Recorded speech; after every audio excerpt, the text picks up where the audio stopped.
ಕರ್ತನಾದ ಯೇಸು ಕ್ರಿಸ್ತನ ನಾಮದಲ್ಲಿ ನಿಮ್ಮನ್ನು ವಂದಿಸುವುದಾಗಿದ್ದೇನೆ. ಸಮಯ 12:09, 1 ಗಂಟೆಗೆ ಮುಕ್ತಾಯದ 50 ನಿಮಿಷ. ದೇವರ ವಾಕ್ಯದ ಕಡೆ ನಮ್ಮ ಗಮನವನ್ನು ತಿರುಗಿಸಿಕೊಳ್ಳೋಣ. ನಾವು ಸಂದೇಶಗಳನ್ನು ಕೇಳುತ್ತಾ ಬಂದ ಹಾಗೆ, ದೇವರೊಂದಿಗೆ ನೇರವಾಗಿ ಮಾತಾಡುತ್ತಾ ಬರುವ ಹಾಗೆ, ಥೆಸಲೋನಿಕೆ ಬರೆದ ಪತ್ರಿಕೆ 1ನೇ ಅಧ್ಯಾಯದಲ್ಲಿ ನಾವು ನೋಡಿದ ಹಾಗೆ 9-12 ವಚನಗಳಲ್ಲಿ 6 ಸಂಗತಿಗಳನ್ನು ಧ್ಯಾನ ಮಾಡುತ್ತಾ ಬಂದೆವು. 6 ಸಂಗತಿಗಳಲ್ಲಿ ಇವತ್ತು ಈಗಿನ ಈ ಸಂದೇಶದಲ್ಲಿ 3ನೇ ಭಾಗ ನಾವು ಧ್ಯಾನ ಮಾಡಲಿಕ್ಕೆ ಹೋಗ್ತಾ ಇದ್ದೇವೆ. ಮೊದಲನೇದು ಒಬ್ಬರನ್ನೊಬ್ಬರು ಪ್ರೀತಿಸಬೇಕು. ಎರಡನೇದು ಎಲ್ಲರನ್ನೂ ಪ್ರೀತಿಸಬೇಕು. 3ನೇದು 10ನೇ ವಚನಕ್ಕೆ ಬರುವಾಗ ನೀವು ಪ್ರೀತಿಯಲ್ಲಿ ಇನ್ನೂ ಹೆಚ್ಚುತ್ತಾ ಬರಬೇಕು. ಒಬ್ಬರನ್ನೊಬ್ಬರು ಪ್ರೀತಿಸುವುದು ಬಹಳ ಚೆನ್ನಾಗಿತ್ತು. ಎಲ್ಲರನ್ನೂ ಪ್ರೀತಿಸಬೇಕು, ಇದು ಸ್ವಲ್ಪ ಪರವಾಗಿಲ್ಲ, ಮಾಡಬಹುದಾಗಿತ್ತೇನೋ ಅಂತ ತಿಳ್ಕೊಂಡಿದ್ದೀವಿ. ಈಗ 3ನೇ ಭಾಗಕ್ಕೆ ಬಂದ್ರೆ ಸ್ವಲ್ಪ ಕಠಿಣ ಆಗ್ತಾ ಇದೆ. ನಾವು ಮಾಡಿದ್ದ ಪ್ರೀತಿ ಹೆಚ್ಚಾಗಬೇಕಂತಿರಲ್ಲ, ಅದು ಸ್ವಲ್ಪ ಕಠಿಣನೇ. ಬಹಳ ಸ್ಪಷ್ಟವಾಗಿ ದೇವರ ಸಂದೇಶದೊಂದಿಗೆ ಮಾತಾಡುತ್ತಾ ನೀವು ಪ್ರೀತಿಯಲ್ಲಿ ಇನ್ನೂ ಹೆಚ್ಚುತ್ತಾ ಬರಬೇಕು. ಅಂದರೆ ಅದರ ಅರ್ಥ ಏನಂದ್ರೆ, ನಮ್ಮ ಪ್ರೀತಿ, ನಾವು ಮಾಡುವಂತ ಪ್ರೀತಿ ದೇವರು ನೋಡಿದಾನೆ, ಸನ್ಮಾನಿಸಿದಾನೆ. ನಿಮ್ಮ ಪ್ರೀತಿ ಬಗ್ಗೆ ದೇವರಿಗೆ ಗೊತ್ತಿದೆ.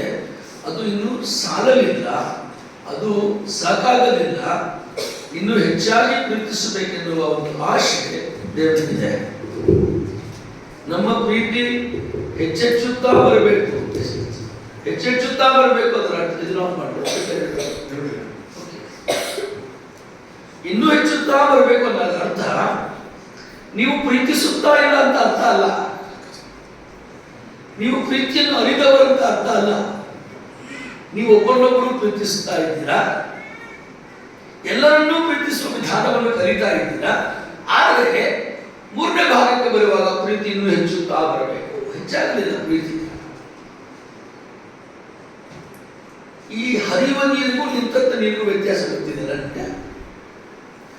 ನೀರು ಹೆಚ್ಚೆಚ್ಚುತ್ತಾ ಹೋಗಬೇಕಾದ್ರೆ, ನೀರು ಶುದ್ಧ ಆಗಬೇಕಾದ್ರೆ, ನೀರು ಕುಡಿಯಲಿಕ್ಕೆ ಉಪಯೋಗವಾಗಬೇಕಾದ್ರೆ, ನೀರಿನ ಶುಭ್ರತೆಯ ಸಾಂದ್ರತೆಯನ್ನು ನೀವು ಗುರುತಿಡಬೇಕಾದ್ರೆ, ನದಿ ಪಕ್ಕದಲ್ಲಿ ನಿಂತಾಗ ಹರಿಯುವಂತ ನೀರು ಶುದ್ಧವಾಗಿ ಕಾಣ್ತಾ ಇರ್ತದೆ.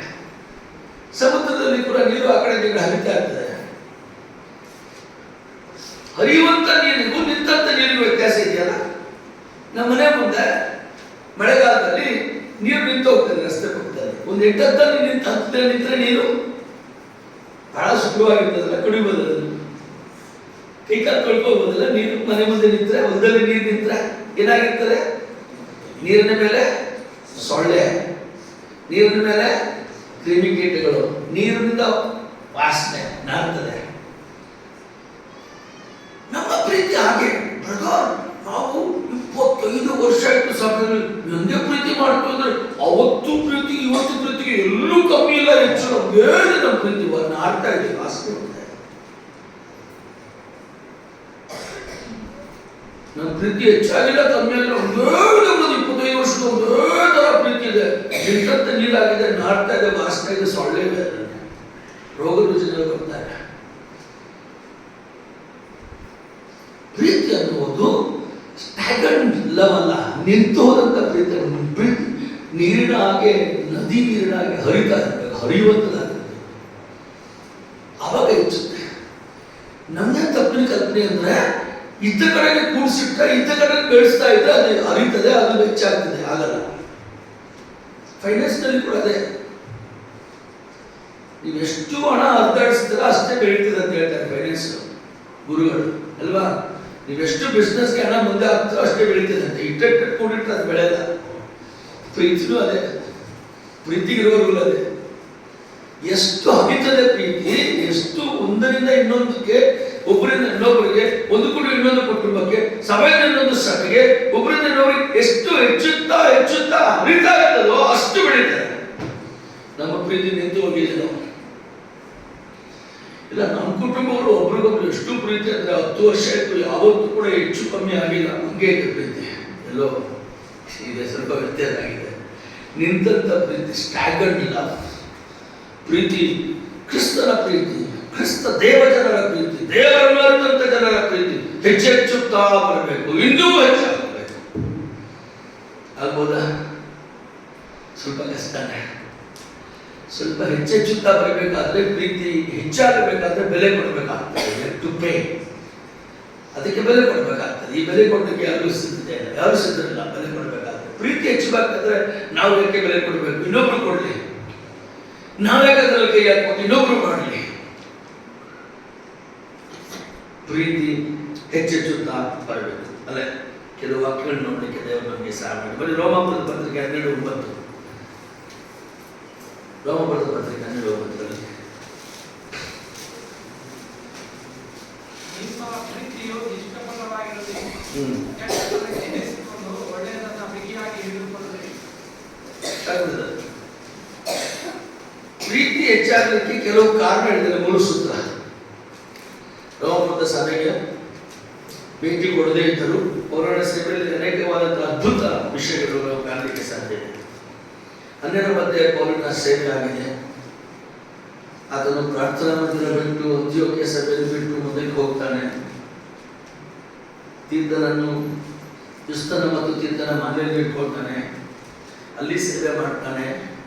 ಈ ಅನ್ಯನ ಮನೆಯಲ್ಲಿ ಸೇವೆ ಪ್ರಾರಂಭ ಮಾಡಿದಾಗ ಹೆಚ್ಚಿನ ಜನ ಅಲ್ಲಿ ಬಂದು ಸುವಾರ್ತೆ ಕೇಳ್ತಾನೆ. ಕ್ರಿಸ್ತನ ಅನ್ಯರ ಮನೆಯಲ್ಲಿ ಕುತ್ಕೊಂಡು ಸುವಾರ್ತೆ ಸಾರ್ವತ್ತು ಎಷ್ಟೋ ಮಂದಿ ಅನ್ಯರು ಬಂದು ಸುವಾರ್ತೆ ಕೇಳ್ತಾರೆ. ಪ್ರಾರ್ಥನಾ ಮಂದಿರದ ಅಧಿಕಾರಿಗಳು ಬಂದು ವಿರೋಧ ಮಾಡ್ತಾರೆ. ವಿರೋಧತ್ವವನ್ನು ಕೂಡ ಎದುರಿಸ್ತಾರೆ.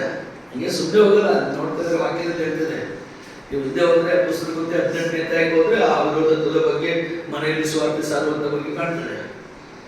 ಅನ್ಯರಿಗೆ ಸ್ವಾರ್ಥ ಸಾರಲಿಕ್ಕೆ ಯಾವಾಗ ಪ್ರಾರಂಭ ಮಾಡಿದನೋ ಈ ಅನ್ಯರ ಮೇಲೆ ಪ್ರೀತಿ ಹೆಚ್ಚೆಚ್ಚುತ್ತಾ ಹೋಯಿತು. ಇದಕ್ಕಿಂತ ಮುಂಚೆ ಧರ್ಮದ ಮೇಲೆ ಪ್ರೀತಿ ಇದ್ದವನು, ರಿಲಿಜಿಯಸ್ ಲವ್. ಇದರಿಗೆ ಇದ್ದದ್ದು ಯಾವ ರೀತಿ ಅಂದ್ರೆ ರಿಲಿಜಿಯಸ್ ಲವ್. ಧಾರ್ಮಿಕ ಸಂಸ್ಕೃತಿಗಳು, ನೀತಿ ಕಾರ್ಯಗಳನ್ನು ಮಾಡಿ ನಾನು ನೀತಿವಂತರಂತ ತಿಳ್ಕೊಳ್ಳುವಂಥವ್ರು. ನಮ್ಮಲ್ಲಿ ಕೂಡ ಅನೇಕರು ಧಾರ್ಮಿಕ ಕ್ರೈಸ್ತಗೊಳ್ಳಲಿದ್ದಾರೆ. ಇಂತಿಂಥ ಕಾರ್ಯ ಮಾಡಲೇಬೇಕು, ಇಷ್ಟಿಷ್ಟು ಕೊಡಲೇಬೇಕು, ಈ ರೀತಿಯಾಗಿ ಒಳ್ಳೆಯವರು ನಡೆಸ್ಕೊಳ್ಬೇಕು, ಇಷ್ಟಿಂದ ನಮ್ಮ ಪ್ರೀತಿ ಹೆಚ್ಚಾಯಿತು. ನಮಸ್ತೆಗೆ ನಾವೇ ಸಂತೈಸಿಕೊಳ್ತೇವೆ, ನಮಸ್ತೆಗೆ ನಾವು ಸ್ಯಾಟಿಸ್ಫೈಡ್ ಆಗ್ತೇವೆ. ಈ ಕಾರ್ಯಗಳನ್ನು ಮಾಡುವುದರಿಂದ ನಾನು ಪ್ರೀತಿ ದೇವರ ಜೊತೆಗೆ ಹೆಚ್ಚಾದ ನಂತರ ಪೌರಾಣಿಕ ಕಾರ್ಯದಲ್ಲಿ ವಿರೋಧವಾಯಿತು. ಪೌರಾಣಿಕ ಕಾಲದಲ್ಲಿ ರಿವರ್ಸ್ ಆಯಿತು. ಮೊದಲು ಮಾಡುತ್ತಿದ್ದ ನೀತಿ ಕಾರ್ಯಗಳನ್ನು, ಮಾಡುತ್ತಿದ್ದ ಧಾರ್ಮಿಕ ಕೆಲಸಗಳನ್ನು ತಾನೇ ನೀತಿವಂತನೆಂದು ತಿಳಿದುಕೊಂಡು ಆತನ ಯಾವ ಹಾದಿಯನ್ನು ನಡೆದನೋ ಆ ಹಾದಿಯನ್ನು ತಿರುಗಿ ಬೇರೆ ಹಾದಿಗೆ ಬಂದನು. ಪ್ರೀತಿ ಹೆಚ್ಚಲಿಕ್ಕೆ we need to turn back. ಪ್ರತಿಯೊಂದಕ್ಕೆ ಒಂದು ಹಾದಿ ಇದೆ, ಅದೆಲ್ಲಕ್ಕೂ ಒಂದು ಮಾರ್ಗ ಇದೆ. ಪೌಲನೇ ಹೇಳ್ತಾನೆ ಗಲಾತ್ಯರ ಪತ್ರಿಕೆ ಏನಂತಂದ್ರೆ, ಪಾಪಕ್ಕೂ ಒಂದು ಹಾದಿ ಇದೆ ಅಂತ. ಪಾಪಕ್ಕೂ ಹಾದಿ ಇದೆಯಾ? ನಮ್ಗೆ ಗೊತ್ತಿರಲಿಲ್ಲ. ಪಾಪಕ್ಕೊಂದು ಹಾದಿ ಇದೆ. ಒಬ್ಬನೇನಂದ್ರೆ ತುಂಬಾ ಕುಡುಕ, ಎಷ್ಟು ಕುಡಿತಾನೆ ಅಂದ್ರೆ ಕುಡಿಯೋದು ಇನ್ನೂ ಹೆಚ್ಚೆಚ್ಚುತ್ತಾ ಬಂತು. ಇಲ್ಲಿ ಪ್ರೀತಿ ಹೆಚ್ಚು, ಕುಡಿಯೋದು ಹೆಚ್ಚೆಚ್ಚುತ್ತಾ ಬಂತು. ಅಭ್ಯಾಸ ಬಿಡ್ಲಿಕ್ಕೆ ಆಗ್ತಿಲ್ಲ. ಅವ್ನು ಕಾರಲ್ಲಿ ಉದ್ಯೋಗಕ್ಕೆ ಹೋಗ್ಬೇಕಂದ್ರೆ ಕರೆಕ್ಟ್ ಸೆಂಟ್ರಲ್ಲಿ ಸೆರೆಂಡಿ ಬಂದು ಕುಡಿದು ಆಮೇಲೆ ಉದ್ಯೋಗ ಹೋಗ್ತಾನೆ. ಆಮೇಲೆ ಒಂದಿನ ನಿರ್ಣಯ ಮಾಡ್ಕೊಂಡ, ನಾನು ಕುಡಿಯೋದು ಬಿಡೋದು ಹೆಂಗೆ, ಈ ಕೆಲಸ ಈ ಚಟ ಬಿಡೋದಂದ್ರೆ ಅವನು ಆಫೀಸ್ಗೆ ಹೋಗ್ಲಿಕ್ಕೆ ಇನ್ನೊಂದು ದಾರಿ ಇತ್ತು, ಆದ್ರೆ ಹೋಗೋದು ಅದೇ ದಾರಿ ಇದೆ. ಅದಕ್ಕಾಗಿ ನಿರ್ಣಯ ಮಾಡ್ಕೊಂಡ, ಇವತ್ತಿನಿಂದ ಈ ರೂಟ್ ಚೇಂಜ್ ಮಾಡಿಕೊಂಡು ಬೇರೆ ಹಾದಿಗೆ ಹೋಗುತ್ತೇನೆ, ಆದರೂ ಆಫೀಸ್ ಬಿಡ್ಬೋದು. ಒಂದಿನ ಆಯ್ತು, ಒಂದು ವಾರ ಆಯ್ತು, ಒಂದು ತಿಂಗಳಾಯ್ತು, ಖುಷಿ ಆಯ್ತು. ಇನ್ನು ಹಾದಿಲಿ ಹೋಗ್ತಾ ಇಲ್ಲ, ನೆನಪಾಗ್ತಾ ಇಲ್ಲ, ಗಟ್ಟಿ ಆದ. 6 ತಿಂಗಳಾಯ್ತು, ಈಗ ಸ್ಟ್ರಾಂಗ್ ಆಗ್ಬಿಟ್ಟ. ಅಂದ್ರೆ ಪಾಪಕ್ಕಿಂತ ಹಾದಿ ಬದಲಾಯಿಸಿಕೊಂಡ. 6 ತಿಂಗಳಾದ್ಮೇಲೆ ತನಕ್ಕೆ ತಾನೇ ತನ್ನಷ್ಟಕ್ಕೆ ಈಗ ಹೇಳ್ಬಾರ್ದು, ನಾನೀಗ ಸ್ಟ್ರಾಂಗ್ ಆಗಿದ್ದೇನೆ, ಮುಂದಿನ ಈ ಹಾದಿಗೆ ಹೋಗಿ ನೋಡ್ತೇನೆ. ಏನಂತ ಪಾಪದ ಹಾದಿ ಬಿಟ್ಟಿದ್ದ ಹಾದಿಯಲ್ಲಿ ಒಂದಿನ ಪ್ರಯಾಣ ಮಾಡಿ ನೋಡ್ತಾನೆ, ಈಗೂ ಗಟ್ಟಿಯಾಗಿದ್ದೇನಲ್ಲ, ಕುಡಿಯಲ್ಲ. ಸ್ವಲ್ಪ ದೂರ ಹೋದ್ಮೇಲೆ ಇನ್ನೊಂದು ವಿಚಾರ ಬಂತು, ಸ್ವಾಮಿ ಇಷ್ಟು ದಿನ ಕುಡಿಲಿಲ್ಲಲ್ಲ, ಒಂದು ವೇಳೆ ತಪ್ಪಿ ಈ ಶೆಲಂಗಡಿ ಮುಂದೆ ನನಗೇನಾದ್ರೂ ಕಾರ್ ಪಾರ್ಕಿಂಗ್ ಸಿಕ್ಕರೆ ಕುಡಿತಿರ್ಲಿಲ್ಲ ಅಂತ ಹೇಳಿ ಹೋದಾ. ಸಿಗ್ಲಿಲ್ಲ ಪಾರ್ಕಿಂಗ್, ದೇವರಿಗೆ ಸ್ತೋತ್ರ ಅಂತ. ಮತ್ತು ಸೆಕೆಂಡ್ ರೌಂಡ್ ರಿವರ್ಸ್ ಹೊಡ್ಕೊಂಡು ಮತ್ತೆ ಸರ್ 2ನೇ ಸರಿ ಈಗಲೂ ಸಿಗಲಿಲ್ಲ ಪಾರ್ಕಿಂಗ್. ಹಾಗೆ 7 ಸಾರಿ ಸುತ್ತಾಡ್ಕೊಂಡ, ಎಲ್ಕೋ ಓಡಿಸ್ತದೆ. 8ನೇ ಸಾರಿಗೆ ಪಾರ್ಕಿಂಗ್ ಸಿಕ್ತು. ದೇವರೇ ಸ್ತೋತ್ರ ಅಂತ ಪಾರ್ಕಿಂಗ್ ಮಾಡಿ ಹೊತ್ತು ಯಾವ ಸರ್ 8 ಸಾವಿರ ಸಿಟ್ಟಾಗ ಪಾರ್ಕಿಂಗ್ ಸಿಗಲ್ವಾ? ಯಾಕೋ ಹೋಗ್ಬಿಡ್ತಾರ ಹುಡುಗರು. ಅದಕ್ಕೆ ಎಚ್ಚೆಚ್ಚುತ್ತಾ ಬರ್ಬೇಕನ್ನುವುದು ಪಾಪದ ಸಂಗತಿಗಳು ನಮ್ಮ ಜೀವನದಲ್ಲಿ ಹೆಚ್ಚಿಗೆ ಸಾಧ್ಯವಿದೆ. ಹಾಗೆ ಪ್ರೀತಿ ಹೆಚ್ಚಾಗಬೇಕು. ಪಾಪಕ್ಕೂ ಒಂದು ಹಾದಿ ಇದೆ, ಪ್ರೀತಿಗೂ ಒಂದು ಹಾದಿ ಇದೆ, ದೈವ ಭಕ್ತಿಗೂ ಒಂದು ಹಾದಿ ಇದೆ, ದೇವ ದೂಷಣೆಗೆ ಒಂದು ಹಾದಿ ಇದೆ. ಎಲ್ಲಕ್ಕೊಂದು ಮಾರ್ಗ ಇದೆ. ನಿಜವೇ ಯಾವತ್ತು ನಾವು ಹಾದಿ ಬದಲಾಯಿಸೋದಿಲ್ಲವೋ ನಮ್ಮ ಪ್ರೀತಿ ಹೆಚ್ಚಾಗಲ್ಲ. ನಾವು ಅದೇ ಮಾರ್ಗದಲ್ಲಿ ಇದ್ದು ನಾನು ಪ್ರೀತಿಸ್ತೇನೆ, ಅದೇ ಮಾರ್ಗದಲ್ಲಿ ಪ್ರೀತಿ ಹೆಚ್ಚಾಗ್ತದೆ, ಅದೇ ಮಾರ್ಗದಲ್ಲಿ ದೈವ ಭಕ್ತಿ ಹೆಚ್ಚಾಗ್ತದೆ ಸಾಧ್ಯ ಇಲ್ಲ. You need to change your way. ನಾವು ಮಾರ್ಗ ಬದಲಾಯಿಸಬೇಕಾಗಿದೆ. ಇನ್ನೊಂದು ಸಾರಿ ಆ ಮಾರ್ಗಕ್ಕೆ ಹೋಗಲೇಬಾರದು. ಪೇತ್ರನು ಬಹಳ ಸ್ಪಷ್ಟವಾಗಿ 2ನೇ ಅಧ್ಯಾಯ ಪುಸ್ತಕ ಕೃತ್ಯದಲ್ಲಿ 36, 37, 38, 40 ವರ್ಷದವರೆಗೆ ಮುಖ್ಯವಂತ ಇವರಿಂದ ನೀವು ತಿಳಿದುಕೊಳ್ಳಲು ಇವರನ್ನು ಬಿಟ್ಬಿಡಿ. ಈ ಹಳೆಯ ಜನಾಂಗ, ಹಳೆಯ ನಿಮ್ಮ ಜೊತೆಗಿದ್ದಂತ ಸ್ನೇಹಿತರು, ಅವರು ಮಾಡುವಂತಹ ಕಾರ್ಯಗಳಿಂದ ಅವ್ರ ಜೊತೆಗೆ ಇನ್ನು ಸಹವಾಸ ಮಾಡಬೇಡಿ. ಅವ್ರ ಜೊತೆಗೆ ಅವರಿಂದ 180 ಡಿಗ್ರಿ ಬ್ಯಾಕ್ ಟರ್ನ್. ಆಗ ಮಾತ್ರ ಪ್ರೀತಿ ಹೆಚ್ಚಲಿಕ್ಕೆ ಸಾಧ್ಯ ಇದೆ. ಒಂದು ವೇಳೆ ನಮ್ಮ ಪ್ರೀತಿ ಹೆಚ್ಚಾಗದೆ ಇರಲಿಕ್ಕೆ ಕಾರಣ ಏನಾದರೂ ಇದ್ರೆ ಇವತ್ತು ಕೂತಂತೆ ಸ್ವಲ್ಪ ವಿಚಾರ ಮಾಡಬಹುದು. ನಾನು ಯಾಕೆ ಪ್ರೀತಿ ಬೆಳೆಸಲಿಕ್ಕೆ ನನಗೆ ಸಾಧ್ಯ ಆಗ್ತಾ ಇಲ್ಲ? ಇಲ್ಲಿ ಕಾರಣ ಹೇಳ್ತಾ, ಪೌಲನ ಪ್ರೀತಿ ಪ್ರಾರ್ಥನಾ ಮಂದಿರವನ್ನು ಬಿಟ್ಟನು, ಅಂತ್ಯೋಕ್ಯ ಸ್ಥಳೀಯ ಸಭೆಯನ್ನು ಬಿಟ್ಟನು, ಸಂಪನ್ನವಾದಂಥ ಸಭೆಯನ್ನು ಕೇಳಲಿಕ್ಕೆ ಬಯಸ್ತಾನೆ. ವೆರಿ ವೆಲ್ ಸೆಟಲ್ಡ್ ಚರ್ಚ್, ಆರ್ಥಿಕವಾಗಿ ಸುದೃಢವಾದಂಥ ಚರ್ಚ್. ಅಂತ್ಯೋಕ್ಯದ ಬಗ್ಗೆ ನೀವು ಈಗಲೂ ಕೂಡ ಸ್ವಲ್ಪ ವಿಷಯಗಳನ್ನು ಅಭ್ಯಾಸ ಮಾಡಿದರೆ, ಅಂತ್ಯೋಕ್ಯ ಹಿಸ್ಟರಿಯಲ್ಲಿ ಈಗ 21ನೇ ಶತಮಾನದಲ್ಲಿ ಕೊಟ್ಟಿದ್ರೆ ಆರ್ಥಿಕವಾಗಿ ಬಹಳ ಸಂಪನ್ನವಾದಂತಹ ಸಭೆ. ಎಷ್ಟು ಸೆಟಲ್ಮೆಂಟ್ ಆಗಲಿಕ್ಕೆ ಎಷ್ಟು ಸೌಕರ್ಯಗಳಿಂದ ತುಂಬಿ ಅಲ್ಲೇ ಇದ್ದು ಸೇವೆ ಮಾಡಬಹುದಾದ ಸಭೆ. ಈಗ ಅವಾಗೂ ಕೂಡ ಅದೇ, ಅವತ್ತು ಕೂಡ ಸಂಪನ್ನಗೊಳ್ಳುವಂಥ ಸಭೆ, ಎಲ್ಲ ವ್ಯವಸ್ಥೆ ಇದ್ದ ಸಭೆ, ಎಲ್ಲರೂ ಪ್ರೀತಿಸುವಂಥ ಸಭೆ. ಪೌರನು ಬೇರೆ ಹೊರಗೆ ಹೋಗ್ಲಿಕ್ಕೆ ಅವಶ್ಯಕತೆ ಇಲ್ಲಂತ ಸಭೆ. ನಮ್ಗೆ ಅಂತ ಸಭೆಗಳು ಸಿಕ್ಕರೆ ನಾಳೆ ಹೊರಗೆ ಹೋಗ್ತೇನೆ, ನಾವು ಹೊರಗೇನು ಹೋಗಲ್ಲ. ನಮ್ದಂತ ಸಭೆಗಳು ಸಿಕ್ಕರೆ ಅವು ಸೆಟ್ಲ್ ಆಗಿಲ್ಲ, ಕುತ್ಕೊಂಡು ಸೋಫಾ ಹಾಕೊಂಡು, ಚೇರ್ ಹಾಕೊಂಡು, AC ಹಾಕೊಂಡು ನಾವು ಅಡಗಲ್ಲ.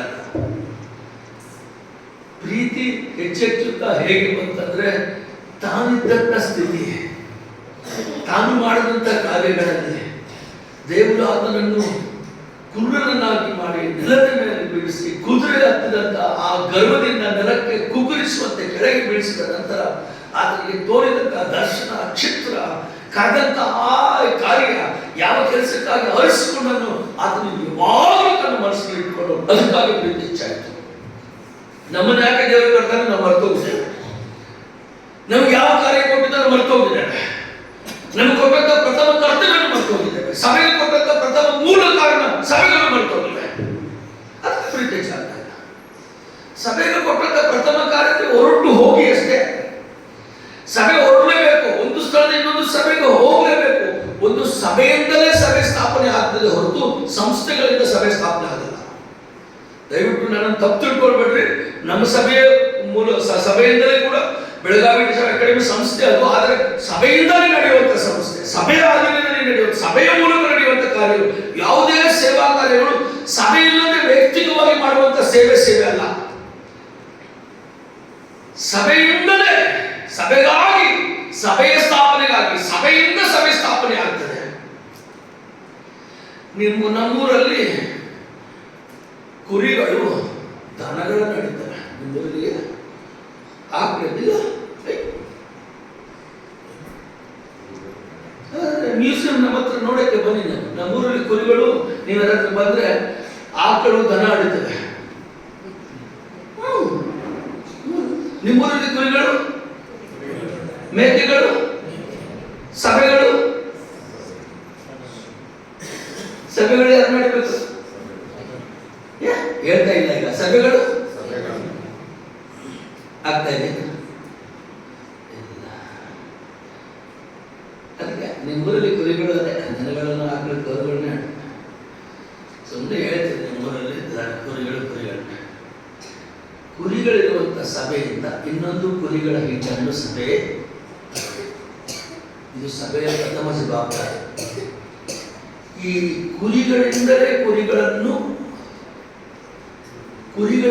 ಕುರಿಗಳ ಸಭೆ ಆಗುವಂತ ಕರ್ತವ್ಯ ಕಾರ್ಯ ಕೂಡ ಸಭೆ ಅನ್ನುವಾಗ ಸಭೆಯಲ್ಲಿರುವಂತ ಕುರಿಗಳ ಕರ್ತವ್ಯ. ಈ ಕುರಿಗಳು ಹೆಚ್ಚೆಚ್ಚು ಪ್ರೀತಿ ಮಾಡುತ್ತಾ ದೇವರ ಕಾರ್ಯಕ್ಕೆ ಬಂದ್ರೆ ಅವರ ಪ್ರೀತಿ ಹೆಚ್ಚಾಗುತ್ತೆ. ಇಲ್ಲಿ ರೋಮಪತ್ರಿಕೆ ಬರೋದಂದ್ರೆ ಲವ್ ಇನ್ಕ್ರೀಸ್. ಯಾವಾಗ ಪ್ರೀತಿ ಹೆಚ್ಚಾಗ್ತದೆ ಅಂದ್ರೆ ಮೊದಲನೇ ಭಾಗ ಹೇಳ್ತಾನೆ, ನಿಷ್ಕಪಟತೆ ಇದ್ರೆ. ಇಫ್ ಯು ಆರ್ ಸಿನ್ಸಿಯರ್, ನೀನು ನಿಷ್ಕಪಟನಾಗಿದ್ದರೆ ಮಾತ್ರ ದೇವರ ಪ್ರೀತಿ ಬೆಳೆಯಲಿಕ್ಕೆ ಸಾಧ್ಯ. The love of God will increase when you are sincere.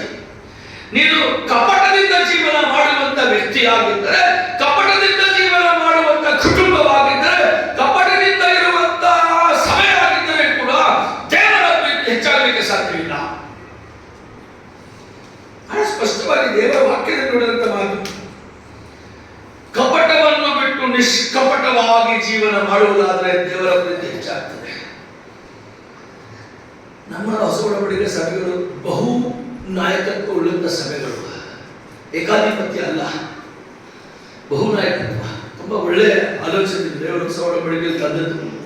ಅನೇಕರಿಗೆ ಇದು ಇಷ್ಟ ಆಗಲ್ಲ, ಆದರೆ ಬಹು ನಾಯಕತ್ವದಲ್ಲಿ ಅನೇಕ ಆಲೋಚನೆಗಳು ಸೇರಿ ಒಂದು ಆಲೋಚನೆ ಆಗ್ತವೆ.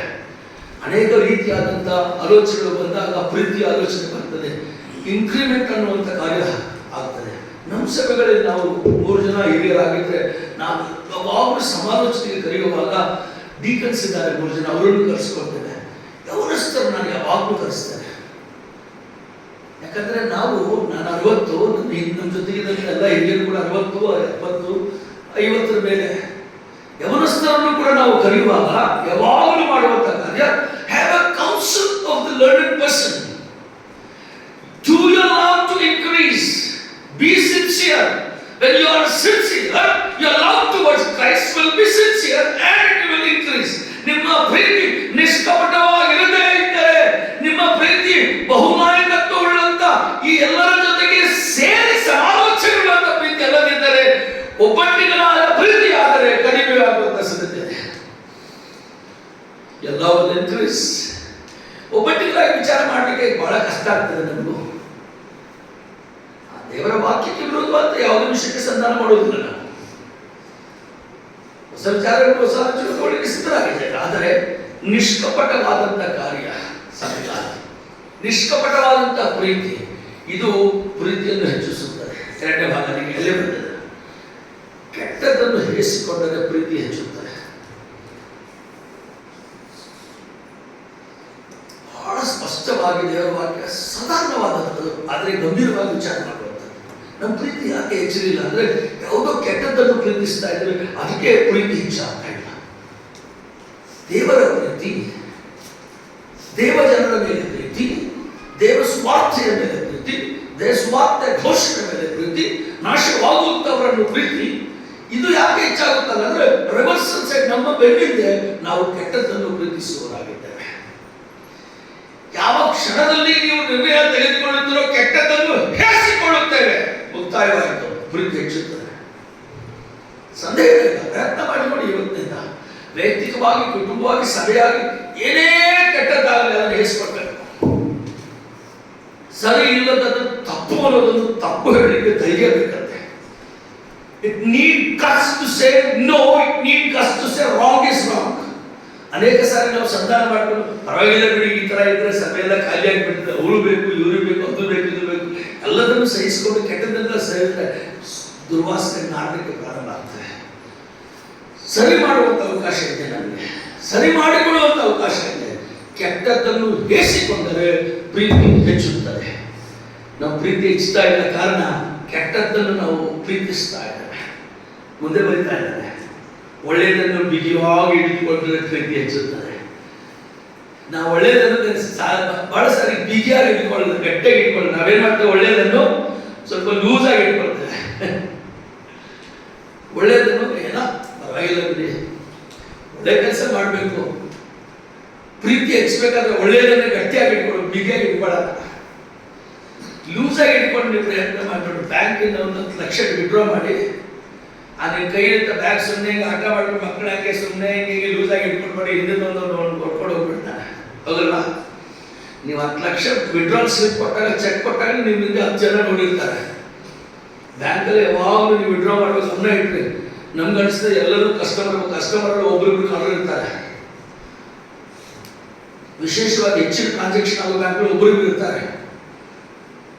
ಅವನು 10 ಲಕ್ಷ ನೀವು ವಿಡ್ರಾ ಮಾಡುವಾಗ ನಿಮ್ಗೆ ಕಣ್ಣು ಹೋಗ್ತದೆ, ಯಾರ ಜೊತೆಗೆ ಒಬ್ಬರೇ ಹೋಗ್ತಾ ಇದ್ದಾರೆ ಅಂದಮೇಲೆ ನೀವು ಲೂಸ್ ಆಗಿ ಇಟ್ಕೊಂಡು ಹೋಗಿ ನೋಡಿ ಏನು ಪ್ರಯತ್ನ ಮಾಡ್ತಾರೆ, ಕತ್ಕೊಂಡು ಹೋಗ್ತಾ. ಆವಾಗ ನಾವೇನು ಮಾಡ್ತೀವಿ, ವಿಡ್ರಾ ಆಗಿದ ಕೂಡಲೇ 10 ಸಾವಿರ ಎಣಿಸ್ಕೊಂಡು ಹಾಕಿ ಕಟ್ಕೊಂಡು ಕಟ್ಟೆ ಕಟ್ಕೊಂಡು ಎಷ್ಟು ಭದ್ರವಾಗಿ ಹೋಗ್ತವೆ.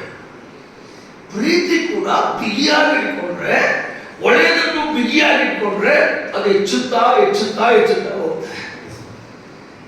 ನಾವು ಗಟ್ಟಿಯಾಗಿ ಇಟ್ಕೊಳ್ತಾ ಇಲ್ಲ ಅದನ್ನು. ಏನೋ ಇದ್ರೆ ಪರವಾಗಿಲ್ಲ, ಇಲ್ದಿದ್ರೂ ಪರವಾಗಿಲ್ಲ ಅನ್ನೋದು. ಒಳ್ಳೆಯದನ್ನು ಎಷ್ಟು ಬಿಗಿಯಾಗಿ ಇಡುತ್ತೇವೋ ಅಷ್ಟು ನಮ್ಮ ಪ್ರೀತಿ ಬೆಳೆಯುತ್ತದೆ. ಪ್ರೀತಿ ಬೆಳಲಿಕ್ಕೆ ಇನ್ನೊಂದು ಕಾರಣ ಅವರನ್ನು ಹೇಳ್ತಾನೆ. ಕೊಲೊಸ್ಸೆ ಪತ್ರಿಕೆ 3ನೇ ಅಧ್ಯಾಯ 14ನೇ ವಚನಕ್ಕೆ. ಕೊಲೊಸ್ಸೆಯವರಿಗೆ ಬರೆದ ಪತ್ರಿಕೆ 3:14 ಈ ಪ್ರೀತಿ ಹೆಚ್ಚಲಿಕ್ಕೆ ಕಾರಣ, ಎಲ್ಲದರ ಮೇಲೆ ಪ್ರೀತಿಯನ್ನು ಧರಿಸಿಕೊಳ್ಳಿರಿ, ಅದು ಸಮಸ್ತವನ್ನು ಸಂಪೂರ್ಣ ಮಾಡುವ ಬಂಧವಾಗಿದೆ. ಅಲ್ಲಿ ನಿಲ್ಲೋಣ. ಏನ್ ಮಾಡಿದ್ರೆ ಪ್ರೀತಿ ಹೆಚ್ಚುತ್ತದಂತೆ? ಪ್ರೀತಿಯನ್ನು ಧರಿಸ್ಕೊಳ್ಬೇಕಂತೆ. When you wear love, the love will increase. ನಾವೇನ್ ಮಾಡ್ತೇವೆ, ಪ್ರೀತಿಯನ್ನು ಪಾಕೆಟ್ ಅಲ್ಲಿ ಇಟ್ಕೊಂಡು ಹೋಗ್ತೇವೆ. ಕ್ರಯಕ್ಕೆ ಕೊಂಡುಕೊಳ್ಳೋ ವಸ್ತುವಿಗೆ, ಚಿಕ್ಕ ವಸ್ತುವಿಗೆ ಪಾಕೆಟ್ ಪರ್ಸ್ನಲ್ಲಿ ಇಟ್ಕೊಂಡು ಒಂದು ವಸ್ತು ಅಂತ ತಿಳ್ಕೊಂಡಿದ್ದೇವೆ. ಅವಾಗ ಬೇಕಾದಾಗ ಅದನ್ನು ಉಪಯೋಗಿಸಬಹುದು, ಬೇಡ ಅಂತ ತಿಳ್ಕೊಂಡಿದ್ದೇವೆ. ಆದರೆ ಕ್ರಿಸ್ತನು ಹೇಳ್ತಾನೆ, ವೇರ್ ಕ್ರೈಸ್ಟ್, ಬಟ್ಟೆ ಹಾಕಿದ ಹಾಗೆ ನಿಮ್ಮ ಜೀವನಕ್ಕೆ ಅತಿ ಅವಶ್ಯಕವಾಗಿ ಯಾವಾಗಲೂ ತೊಡಗಿಕೊಂಡ ಹಾಗೆ, ಧರಿಸಿಕೊಂಡ ಹಾಗೆ ನಿಮ್ಮೊಂದಿಗೆ ಪ್ರೀತಿಯನ್ನು ಧರಿಸಿಕೊಳ್ಳಿರಿ. ಯಾವತ್ತು ನಾವು ಪ್ರೀತಿಯನ್ನು ಧರಿಸಿಕೊಳ್ಳುತ್ತೇವೋ, ಕ್ರಿಸ್ತನನ್ನು ಧರಿಸಿಕೊಂಡ ಹಾಗೆ ಪ್ರೀತಿ ನಮ್ಮಲ್ಲಿ ಬೆಳೆಯುತ್ತಾ ಹೋಗುತ್ತದೆ. ಪ್ರೀತಿಯನ್ನು ಧರಿಸಿಕೊಳ್ಳಿರಿ, ಕ್ರಿಸ್ತನನ್ನು ಧರಿಸಿಕೊಳ್ಳಿರಿ. ಕೆಳಗೆ ಓದಿದ್ರೆ ಮತ್ತೆ ಅದು ಸಮಸ್ತವನ್ನು ಸಂಪೂರ್ಣ ಮಾಡುವ ಬಂಧವಾಗಿದೆ. ಏನು ಪ್ರೀತಿ ಧರಿಸಿಕೊಂಡ್ರೆ, 13ನೇ ವಚನದಲ್ಲಿ ಮೇಲೆ ಇದೆ, ಮತ್ತೊಬ್ಬನ ಮೇಲೆ ತಪ್ಪು ಹೊರಿಸುವುದಕ್ಕೆ ಕಾರಣವಿದ್ದರೂ ತಪ್ಪು ಹೊರಿಸದೆ ಒಬ್ಬರಿಗೊಬ್ಬರು ಸಹಿಸಿಕೊಂಡು ಕ್ಷಮಿಸಿದೆ. ಪ್ರೀತಿ ಹೆಚ್ಚಲಿಕ್ಕೆ ಅದೇ ಕಾರಣ. ಕೆಲವು ಸಲ ಅವಕಾಶ ಬರ್ತದೆ ಇನ್ನೊಬ್ಬರಿಗೆ ತಪ್ಪು ಹೊರಿಸಕ್ಕೆ, ತೋರಿಸಕ್ಕೆ. ಒಂದ್ಸಲ ಪ್ರೀತಿ ಇದ್ರೆ ಅವಕಾಶ ಕೊಡ್ಬೋದು. ಸ್ವಲ್ಪ ಸಹಿಸಿಕೊಂಡು ಸ್ವಲ್ಪ ಅವಕಾಶ ಕೊಟ್ಟು ಅವರನ್ನೇ ಪ್ರೀತಿಸಿದ್ದಾರೆ, ಪ್ರೀತಿ ಇನ್ನೂ ಹೆಚ್ಚಾಗ್ತದೆ. ಅನೇಕ ಸಾರಿ ಆಗುವಂತ ಸಂಗತಿಗಳು ಬೇರೆ, ಯಾವಾಗಲೂ ಆಗುವಂತ ಸಂಗತಿಗಳು ಬೇರೆ. ಮನುಷ್ಯರಾಗಿರೋದು ನಮ್ಮಿಂದ ತಪ್ಪುಗಳು ಆಗುವುದಿಲ್ಲ ಅಂತ ಇಲ್ಲ, ನಮ್ಮಿಂದ ತಪ್ಪುಗಳು ಆಗ್ತಾನೆ ಇರ್ತವೆ. ನಮ್ಮ ರಕ್ಷಣೆ ವಿಷಯದಲ್ಲಿ ಕೂಡ ಕರ್ತನು ಹೇಳಿದಂತ ಮಾತುಗಳು ಹಾಗೆ. ರಕ್ಷಣೆ 3 ಹಂತಗಳು ನೀವು ಕೇಳ್ತಾ ಬಂದಿರಲ್ಲ. ರಕ್ಷಣೆಯಲ್ಲಿ 3 ಹಂತ ಇದೆ. ಒಂದು ಭೂತಕಾಲದ ರಕ್ಷಣೆ, ಒಂದು ವರ್ತಮಾನ ಕಾಲದ ರಕ್ಷಣೆ, ಒಂದು ಭವಿಷ್ಯ ರಕ್ಷಣೆ. 3 ರಕ್ಷಣೆ ಇರ್ತದೆ ರಕ್ಷಣೆಗೆ. ಅಂದ್ರೆ ಭೂತಕಾಲದ ರಕ್ಷಣೆ ಅಂದ್ರೆ ನಾನು ಹೊಂದಿದಂತ ರಕ್ಷಣೆ, ನನಗೆ ರಕ್ಷಣೆ ಆಗಿದೆ ಆಲ್ರೆಡಿ. ನಾನು ಯಾವತ್ತೂ ಕರ್ತನಾದ ಯೇಸು ಕ್ರಿಸ್ತನ ರಕ್ಷಣೆ ಅಂಗೀಕಾರ ಮಾಡಿದನೋ ಅವತ್ತು ನನ್ನ ರಕ್ಷಣೆ ಆಯಿತು. ಅದು ಭೂತಕಾಲ ಕಳೆದು ಅಂದ್ರೆ ನಾನು ರಕ್ಷಣೆ ಆಗಿದ್ದೇನೆ. ಯಾವ ರಕ್ಷಣೆ ಅದು? ನಾನು ಕೀರ್ತನೆ 51:5 ಹೇಳಿದ ಪ್ರಕಾರ, ತಾಯಿ ಗರ್ಭದಲ್ಲೇ ಪಾಪದಲ್ಲಿ ಜನಿಸಿದವನು, ಪಾಪದಲ್ಲೇ ಹುಟ್ಟಿದವನು, ಪಾಪದಲ್ಲಿ ಬೆಳೆಯುತ್ತಾ ಬಂದೆ. ಆ ಪಾಪ ನಿವಾರಣೆ ಮಾಡಲಿಕ್ಕೆ ಯಾರೂ ಸಾಧ್ಯವಾಗಿಲ್ಲ. ಯಾಜಕಾಂಡದಲ್ಲಿ ಹೇಳಿದ ಹಾಗೆ, ಇಬ್ರಿಯರ ಪತ್ರಿಕೆಗೆ ಬಂದ ಹಾಗೆ, ರಕ್ತ ಸುರಿಸದೆ ಹೊರತು ಪಾಪದ ಕ್ಷಮಾಪಣೆ ಇರಲಿಲ್ಲ. ವರ್ಷಕ್ಕೂ ಪ್ರತಿ ಸಾರಿ ಯಜ್ಞವನ್ನು ಹಾಕಿ ಅವರು ಕೋಳಿ ಕುರಿಗಳನ್ನು ಕಡಿದು ರಕ್ತ ಸುರಿಸಿ ಪಶು ಪಕ್ಷಿಗಳ ರಕ್ಷಣೆ ನಮಗೆ ಯಥೇಚ್ಛವಾದಂತ ಸ್ಥಿರವಾದಂತ ಕ್ಷಮಾಪಣೆ ಸಿಗ್ತಾ ಇರಲಿಲ್ಲ. ಕರ್ತನಾದ ಯೇಸು ಕ್ರಿಸ್ತನು ತಾನೇ ಯಜ್ಞವಾಗಿ ನಮ್ಮನ್ನು ನಿರಂತರವಾಗಿ ಪಾಪವನ್ನು ಬಿಡಿಸಿದನು. ಈಗ ನಾನು ನಿತ್ಯ ಜೀವಕ್ಕೆ ವಾರಸುದಾರನಾಗಿದ್ದೇನೆ. ಇದು ನನ್ನ ರಕ್ಷಣೆ. ಇದು ಪಾಸ್ಟರ್ಸ್, ಇದು ಭೂತಕಾಲದ ರಕ್ಷಣೆ ಆಯಿತು. ಈಗ ನಾನು ವರ್ತಮಾನ ಕಾಲದಲ್ಲಿ ಜೀವಿಸ್ತಾ ಇದ್ದೇನೆ ರಕ್ಷಣೆ ಆಗಿ. ನನಗೆ ರಕ್ಷಣೆ ಆಗಿ 46 ವರ್ಷ 2 ತಿಂಗಳು. 46 ವರ್ಷ 2 ತಿಂಗಳಿಂದ ನಾನು ರಕ್ಷಣೆ ಹೊಂದಿದ್ದು. 46 ವರ್ಷ 2 ತಿಂಗಳ ಯಾತ್ರೆ ಇದೆ ನನ್ನ ಜೀವನದಲ್ಲಿ. ಯಾತ್ರೆ ಇದು ನನ್ನ ವರ್ತಮಾನ ಕಾಲ. ರಕ್ಷಣೆ ಹೊಂದಿದ ದಿನ 24 ಏಪ್ರಿಲ್ 1979. ಅದು ನನ್ನ ಭೂತಕಾಲ. ಅದಕ್ಕಿಂತ ಮುಂಚೆ ಇನ್ನು ಬರುವ ದಿನಗಳಲ್ಲಿಯೂ ಭವಿಷ್ಯದಲ್ಲಿಯೂ ಆಗಿದ್ದು ಮಾಡಿದ್ದು ಆಗಲಿ ಎಲ್ಲಾ ಪಾಪಗಳು ಪಾಪವನ್ನು ಕ್ಷಮಿಸಿದ್ರು. ಕ್ಷಮಿಸಿದ್ದಾನೆ, ಆಯಿತು. ಈಗ ಈ ವರ್ತಮಾನ ಕಾಲ ನನ್ನ ಪ್ರಯಾಣ ಏನಿದೆಯಲ್ಲ, ಎಲ್ಲಿವರೆಗೆ ರಕ್ಷಣೆ ಹೊಂದಿದ್ದ ಆ ದಿನದಿಂದ ಮಹಿಮೆಗೆ ಹೋಗುವಂತ ಈ ದಿನದವರೆಗೆ ಎರಡರ ಮಧ್ಯದಲ್ಲಿರುವಂತ ಗ್ಯಾಪ್. ರಕ್ಷಣೆ ಹೊಂದ ಈ ದಿನ ನಾನು ವಿಶ್ವಾಸ ಆಗಿದ್ದೇನೆ, ಬರೋಣದಲ್ಲಿ ನನ್ನನ್ನು ಮಹಿಮೆ ಪದವಿಗೆ ಕರೆದುಕೊಂಡು ಹೋಗುವಂತ ದಿನ. ಇವೆರಡರ ಮಧ್ಯದಲ್ಲಿರುವಂಥದ್ದು ವರ್ತಮಾನ ಕಾಲದಂದು. ಈ ವರ್ತಮಾನ ಕಾಲದಲ್ಲಿ ನಾವೆಲ್ಲರೂ ಪಾಪದ ಸಾಮೀಪ್ಯದಲ್ಲಿ ಜೀವನ ಮಾಡ್ತಾ ಇದ್ದೇವೆ. ನಾವು ಪಾಪದ ಸುತ್ತಲೂ ಇರುವಂತಹ ಗೋಳದಲ್ಲಿ ಜೀವನ ಮಾಡ್ತಾ ಇದ್ದೇವೆ. ಪಾಪದಿಂದ ನಮಗೆ ಬಿಡುಗಡೆ ಅಂದ್ರೆ ಅಲ್ಲಿ ಕ್ಷಮಾಪಣೆ ಆಯ್ತು ಹೊರತು ಪಾಪದಿಂದ ನಾವು ದೂರ ಹೋಗಿಲ್ಲ. ಪಾಪಮಯವಾದಂತ ಲೋಕದಲ್ಲಿ ಜೀವಿಸ್ತಾ ಇದ್ದೇವೆ, ಪಾಪದ ಸಮೀಪದಲ್ಲಿ ಜೀವಿಸ್ತಾ ಇದ್ದೇವೆ. ನಾನು ಅನೇಕ ಸಾರಿ ಹೇಳಿದಂತ ಉದಾಹರಣೆ, ಮೀನನ್ನು ನೋಡಿದ್ದೀರಲ್ಲ, ಮೀನು ಸಮುದ್ರದಲ್ಲಿ ಬೆಳೀತದೆ, ಹುಟ್ಟಿದಾಗ ಸಮುದ್ರ ನೀರು ಕುಡಿತದೆ, ಬೆಳೆಯುವಾಗ ಸಮುದ್ರ ನೀರು ಕುಡಿದು ಬೆಳ್ತದೆ, ದೊಡ್ಡದಾದ ಕೂಡ ಸಮುದ್ರ ನೀರಿನಿಂದ ದೊಡ್ಡದಾಗ್ತದೆ. ಬೆಸ್ತಗಾದ ರಾತ್ರಿ ಹೋಗಿ ಮೀನು ಹಿಡಿತಾನೆ, ಒಂದು ಬಾಕ್ಸ್ಗೆ ಹಾಕ್ತಾನೆ. ಬಾಕ್ಸ್ ಹಾಕುವಾಗ ಬಾಕ್ಸ್ ಸಮುದ್ರದ ನೀರು ಕುಡಿದ ನಂತರ ಹೊರಗೆ ತಂದ ಮೇಲೆ ಬಾಕ್ಸ್ ಹಾಕುವಾಗ ಬಾಕ್ಸ್ ಪಕ್ಕದಲ್ಲಿ ಐಸ್ ಹಾಕಿ ಐಸ್ ಮೇಲೆ ಉಪ್ಪು ಹಾಕ್ತಾನೆ. ಸಮುದ್ರದ ನೀರು ಹೆಂಗಿರ್ತದೆ? ಸಿಹಿರ್ತದೆ, ಉಪ್ಪು ನೀರ? ಉಪ್ಪು ನೀರಲ್ಲ. ಹುಟ್ಟಿದ್ಕೊಳ್ಳಿ ಏನ್ ನೀರು ಕುಡೀತು? ಬೆಳೆಯುವಾಗ ಏನ್ ನೀರು ಕುಡೀತು? ದೊಡ್ಡದಾದಾಗ ಉಪ್ಪು ನೀರು. ಒಳಗೆ ಬಂದಾಗ ಬೆಸ್ತಗಾಲ ಏನ್ ಮಾಡ್ತಾನೆ? ಮತ್ತೆ ಅದರ ಮೇಲೆ ಉಪ್ಪು ಹಾಕ್ತಾನೆ. ಸಮುದ್ರದ ಸಿಟಿಗೆ ಬಂದ ಮೇಲೆ ಮಾರಾಟ ಮಾಡೋದು ಕೂಡ ಒಂದು ಬಾಕ್ಸ್ ಹಾಕುವಾಗ ಐಸ್ ಹಾಕಿ ಅದರ ಮೇಲೆ ಉಪ್ಪು ಹಾಕ್ತಾನೆ. ನಾನು ಒಂದಿನ ಕೊಂಡ್ಕೊಂಡು ಬಂದೆ ಮನೆಗೆ, ನಮ್ಮ ಮಿಸ್ಗೆ ಮೀನು ಕೊಟ್ಟು 1 kg. ಅವಳು ಕೂಡ ಮೀನು ತಗೊಂಡೋಗಿ ಹಿತ್ತಲೆಗೆ ಹೋಗಿ, ನಮ್ಮ ಕಿಚನ್ ಹಿಂದಕ್ಕೆ ಹೋಗಿ ಹಿತ್ತಲೆಗೆ ಹೋಗಿ ಒಂದು ಬಂಡೆ ಮೇಲೆ ಮೀನನ್ನು ಹಾಕಿ ಅದಕ್ಕೆ ಉಪ್ಪಾಗಿ ಮೀನು ಉಜ್ತಾ ಇದ್ದಾರೆ. ಉಪ್ಪಾಗಿ ಉಜ್ತಾ ಇದ್ದಾರೆ. ಕೊನೆಗೆ ಕಟ್ ಮಾಡಿ ಅಡಿಗೆ ಮಾಡಲಿಕ್ಕೆ ಪ್ರಾರಂಭ ಆಯಿತು. ಈಗ ನಾನು ನಮ್ಮ ಅಡಿಗೆ ಮನೆಯಲ್ಲಿ ಯಾವಾಗಲೂ ಕಿಚನ್ನಲ್ಲಿ ಕಟಿಂಗ್ ಮಾಡೋ ಅಭ್ಯಾಸ ನನಗಿದೆ. ನೀವು ಬಂದರೆ ಕೂಡ ನೋಡ್ಬೋದು. ಇವರೆಲ್ಲ ಅಂತ ಬ್ರದರ್, ನೀವು ಮನೇಲಿ ಮಾಡ್ಕೊಂಡಿದ್ರೆ ನಮ್ಗೆ ಯಾಕೆ ಹೇಳ್ತಾರೆ, ನಾಳೆಯಿಂದ ನಮ್ಮ ಮನೆಗೆ ಕೇಳ್ತಾರೆ. ಮಾಡಿ ಪರವಾಗಿಲ್ಲ, ರುಚಿಕರವಾಗ್ತದೆ. ನಾನು ಕಟಿಂಗ್ ಮಾಡಿದ್ರೆ ರುಚಿನೇ ಬರಲ್ಲ ಆ ಊಟ. ಎಲ್ಲ ವೆಜಿಟೇಬಲ್ಸ್ ಆಗಲಿ, ಟೊಮಾಟೋಸ್ ಆಗಲಿ ಎಲ್ಲ ಕಟಿಂಗ್ ಮಾಡೋದನ್ನೇ. ನನ್ನ ಮನೇಲಿದ್ದರೆ ಇದ್ದರೆ ಬೇರೆ. ನಾನು ಕಟಿಂಗ್ ಮಾಡ್ತಾ ಇದ್ದೆ, ಮತ್ತೆ ಮೀನುಗೆ ಸಾರು ಮಾಡುವಾಗ ಇಷ್ಟು ಉಪ್ಪು ತಗೊಂಡು ಉಪ್ಪು ಹಾಕ್ತಾ ಇದ್ರೆ ನನ್ನ ಕೈ ಇದೆ, ಬೇಡ ಬೇಡ ಉಪ್ಪು ಬೇಡ ಅಂತ. ಉಪ್ಪಿಟ್ಟು ತಿಂತೀರಾ ಅಂದ್ರೆ ನಾಳೆ ಉಪ್ಪು ನೀರಲ್ಲಿ ಹುಟ್ಟಿತ್ತು, ಉಪ್ಪು ನೀರು ಕುಡಿಯಿತ್ತು, ಬೆಳೆಯುವಾಗ ಉಪ್ಪು ನೀರಲ್ಲಿ ಇತ್ತು, ಬೆಸ್ತಗಾರ ಉಪ್ಪು ಹಾಕಿದ್ದಂತ, ಮಾರವರು ಉಪ್ಪು ಹಾಕಿದ. ನಿನ್ನ ಇಷ್ಟು 50 ಅರ್ಧ ಗಂಟೆ ಮುಂಚೆ ನೀನೇ ಅದ್ರ ಮೇಲೆ ಉಪ್ಪು ಹಾಕಿ ತಿಕ್ಕಿದ್ಯಲ್ಲ, ಮತ್ತೆ ಉಪ್ಪದಕ್ಕೆ ಒಳಗಿರಲ್ಲ ನೋಡಿ. ನಾವು ಆಗ್ಲೇಬೇಕಂದ್ರೆ ಇದು ಉಪ್ಪಿನ ಸಂಸಾರದಲ್ಲಿದ್ದು, ಉಪ್ಪಿನ ಸಮುದ್ರದಲ್ಲಿದ್ದು, ಉಪ್ಪಿನ ಜೊತೆಗೆ ಸಂಬಂಧವಿದ್ದು, ಉಪ್ಪು ಮೇಲೆ ತಿಕ್ಕಿದ್ರು ಒಳಗೆ ಹೋಗ್ಲಿಕ್ಕೆ ಕೊಟ್ಟಿಲ್ಲ. ಈ 2 ಭಾಗ ಇದೆಯಲ್ಲ, ರಕ್ಷಣೆ ಹೊಂದಿದ್ದರಿಂದ ಮಹಿಮೆಗೆ ಹೋಗುವಂತ ಸಂಬಂಧಿ ವರ್ತಮಾನ ಕಾಲ. ನಾವು ಪಾಪ ಗೋಳದ ಸಾಮೀಪ್ಯದಲ್ಲಿ ಇದ್ದರೂ ಕೂಡ, ಪಾಪದ ಸಮುದ್ರದಲ್ಲಿ ಈಜಾಡ್ತಾ ಇದ್ದರೂ ಕೂಡ, ನಮ್ಮ ಮೇಲೆ ಈ ಉಪ್ಪನ್ನು ಪಾಪವನ್ನು ಹಾಕಿ ಎಷ್ಟೇ ಜನ ಉಜ್ಜಿದ್ರು ಕೂಡ ಒಳ್ಳೆಯ ಪಾಪ ಹೋಗ್ಲಿಕ್ಕೆ ಬರಲ್ಲ. ಪಾಪದ ಜೊತೆಗೆ ಸಂಬಂಧ ಇದೆ. ಆದರೆ ಈ ಗೋಳದಲ್ಲಿ ಈ ವರ್ತಮಾನ ಕಾಲದ ರಕ್ಷಣೆ ಏನಂದ್ರೆ, ಶರೀರದಲ್ಲಿ ಇರೋದ್ರಿಂದ ಅವರನ್ನು ಹೇಳಿದಾಗ ಮಾಡಬೇಕಾದದ್ದನ್ನೇ ಮಾಡದೆ, ಮಾಡಬಾರದನ್ನೇ ಮಾಡಿದೆ. ನಮ್ಮ ಕೈಯಿಂದ ಅನೇಕ ಸಾರಿ ತಪ್ಪಾಗ್ತದೆ, ಅನೇಕ ಸಾರಿ ಪಾಪದ ಕೆಲಸ ಆಗ್ತದೆ. ಆದರೆ ಅವತ್ತಿಂದ ಅವತ್ತು ವರ್ತಮಾನ ಕಾಲ ರಕ್ಷಣೆ ಅಂದರೆ ತಕ್ಷಣ ಕರ್ತನ ಕಡೆ ಹೋಗಿದ್ದೆ, ಸ್ವಾಮಿಯಿಂದ ನನ್ನ ಕ್ಷಮಿಸಪ್ಪ, ಸ್ವಾಮಿಯಿಂದ ನನ್ನ ಬಿಡಿಸಪ್ಪ, ನನಗೆ ಗೊತ್ತಿಲ್ಲೋ ನಾನು ಮಾಡಿದೆ, ನನ್ನನ್ನು ಕ್ಷಮಿಸು. ಯಾವತ್ತಿಂದ ಅವತ್ತೇ ನೀನು ಕೇಳುವಂತ ಕ್ಷಮಾಪಣೆ 1 ಯೋಹಾನ 1:9 ಪ್ರಕಾರ ಕೇಳುವುದಾದರೆ ಆತನು ನೀತಿವಂತನು, ಆತನ ರಕ್ತದಿಂದ ನಮ್ಮನ್ನು ಬಿಡಿಸುವಂತನು, ಕ್ಷಮಿಸುವಂತವನಾಗಿದ್ದಾನೆ, ಆತನನ್ನು ಕರೆಯುತ್ತಾನೆ. ಇದು ಯೋಹಾನ 1:9 ಹೊಸವಾಗಿ ರಕ್ಷಣೆ ರಕ್ಷಿಸಲ್ಪಟ್ಟವನಿಗಾಗಿದೆ.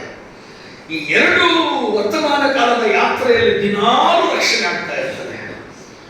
ನಮ್ಮದಾದಂತಹ ಈ ಚಿಕ್ಕ ತಪ್ಪುಗಳಿಗೆ, ಪಾಪಗಳಿಗಾಗಿ ದಿನಾಲೂ ರಕ್ಷಣೆ ಆಗ್ತದೆ. ಅರ್ಥ ಏನಂದ್ರೆ, ಲೈಸೆನ್ಸ್ ಸಿಕ್ಕಿಲ್ಲ ನಿಮಗೆ ಪಾಪ ಮಾಡಲಿಕ್ಕೆ, ಬಿಟ್ಟು ಮತ್ತೆ ಪ್ರೀತಿ ಹೆಚ್ಚಿಸಿಕೊಳ್ಳುತ್ತಾ ಕರ್ತನ ಕಡೆಗೆ ಮತ್ತೆ ಮತ್ತೆ ಬರಲಿಕ್ಕೆ ಅವಕಾಶ ಕೊಡ್ತಾ ಇದ್ದಾರೆ. ಇದು ವರ್ತಮಾನ ಕಾಲದ ರಕ್ಷಣೆ. ನಾವು ಈ ಗೋಳದಲ್ಲಿದ್ದೇವೆ, ದಿನಾಲೂ ಆತನ ಕಡೆ ಹೋಗ್ಬೇಕು, ದಿನಾಲೂ ಆತನ ಸಂಪರ್ಕದಲ್ಲಿರ್ಬೇಕು. ಆವಾಗ ನಮಗೆ ಪ್ರೀತಿ ಹೆಚ್ಚುತ್ತಾ ಬರ್ತದೆ ಕ್ರಿಸ್ತನ ಕಡೆಗೆ. ನೀವು ಒಂದ್ ವೇಳೆ ಹಂಗೆ ಬಚ್ಚಿಟ್ರೆ, ಹಂಗೆ ಬಿಟ್ರೆ ಬೆಟ್ಟದ ಹಾಗೆ ಬಿಡಿತದೆ. ಇನ್ನು ಕರ್ತನ ಕಡೆ ಬರಲಿಕ್ಕೆ ನಮಗೆ ಸಂಕೋಚ ಆಗ್ತದೆ, ನಾಚಿಕೆ ಆಗ್ತದೆ. 3ನೇ ಭಾಗದ ರಕ್ಷಣೆ ಏನಂದ್ರೆ, ಭವಿಷ್ಯ ಕಾಲದ ರಕ್ಷಣೆ ಆತನು ಬರ್ತಾನೆ, ಬಹುಬೇಗನೆ ಬರ್ತಾನೆ. ಈಗಲೂ ಇವತ್ತು ನಾವು ಇದ್ದಾಗಲೇ ವಾರ್ಷಿಕೋತ್ಸವದ ಮಧ್ಯಾಹ್ನದ ಊಟ ಏನು ವಿಶೇಷ ಊಟ ಅಂತ ಹೇಳಿದ್ರು, ಪಾಲನೆ ರಾತ್ರಿ ಅನೌನ್ಸ್ ಮಾಡೋದು. ವಿಶೇಷ ಊಟ ಏನು ಗೊತ್ತಿಲ್ಲ, ನಾವಂತೂ ಕೊಡಿಲ್ಲ. ಒಂದು ವೇಳೆ ಇವತ್ತು ಬಂದಂತ ತಿಳ್ಕೊಂಡ್ರೆ ಆ ವಿಶೇಷ ಊಟ ಅಡಿಗೆ ಮಾಡುವ ಸ್ಥಳದಲ್ಲಿ ಕರ್ತನ ನಂಬರ್ ಇಟ್ಟು ಯಾರಿದ್ರೆ ನಮ್ಮೆಲ್ಲರೂ ಊಟ ಅವರೇ ಮಾಡ್ತಾರೆ, ಊಟ ಬಂದು ಉಣ್ತಾರೆ. ನಾವೆಲ್ಲ ಅಲ್ಲೇ ವಿಶೇಷ ಊಟಕ್ಕೆ ಹೋಗ್ತಾರೆ. ಅಲ್ಲೇ ಸ್ತೋತ್ರ ಅಂತ ಚಪ್ಪಾಳೆ ಹೊಡೆದು ದೇವರಿಗೆ ಜೋಳಗಳು ಕೆಲವರು ಅಲ್ಲೇ ಕಾಟ ಅಂತ ಹೊಡ್ತಾರೆ. ಪಾಸ್ಟ್ ಹೇಳಿದ್ರು ದೆವ್ವ ಬಂತು ಹಲ್ಲೆಲೂಯಾ, ದೆವ್ವ ಹೋಯ್ತು ಹಲ್ಲೆಲೂಯಾ, ದೆವ್ವ ಬಂದ್ರೆ ಹಲ್ಲೆಲೂಯಾ.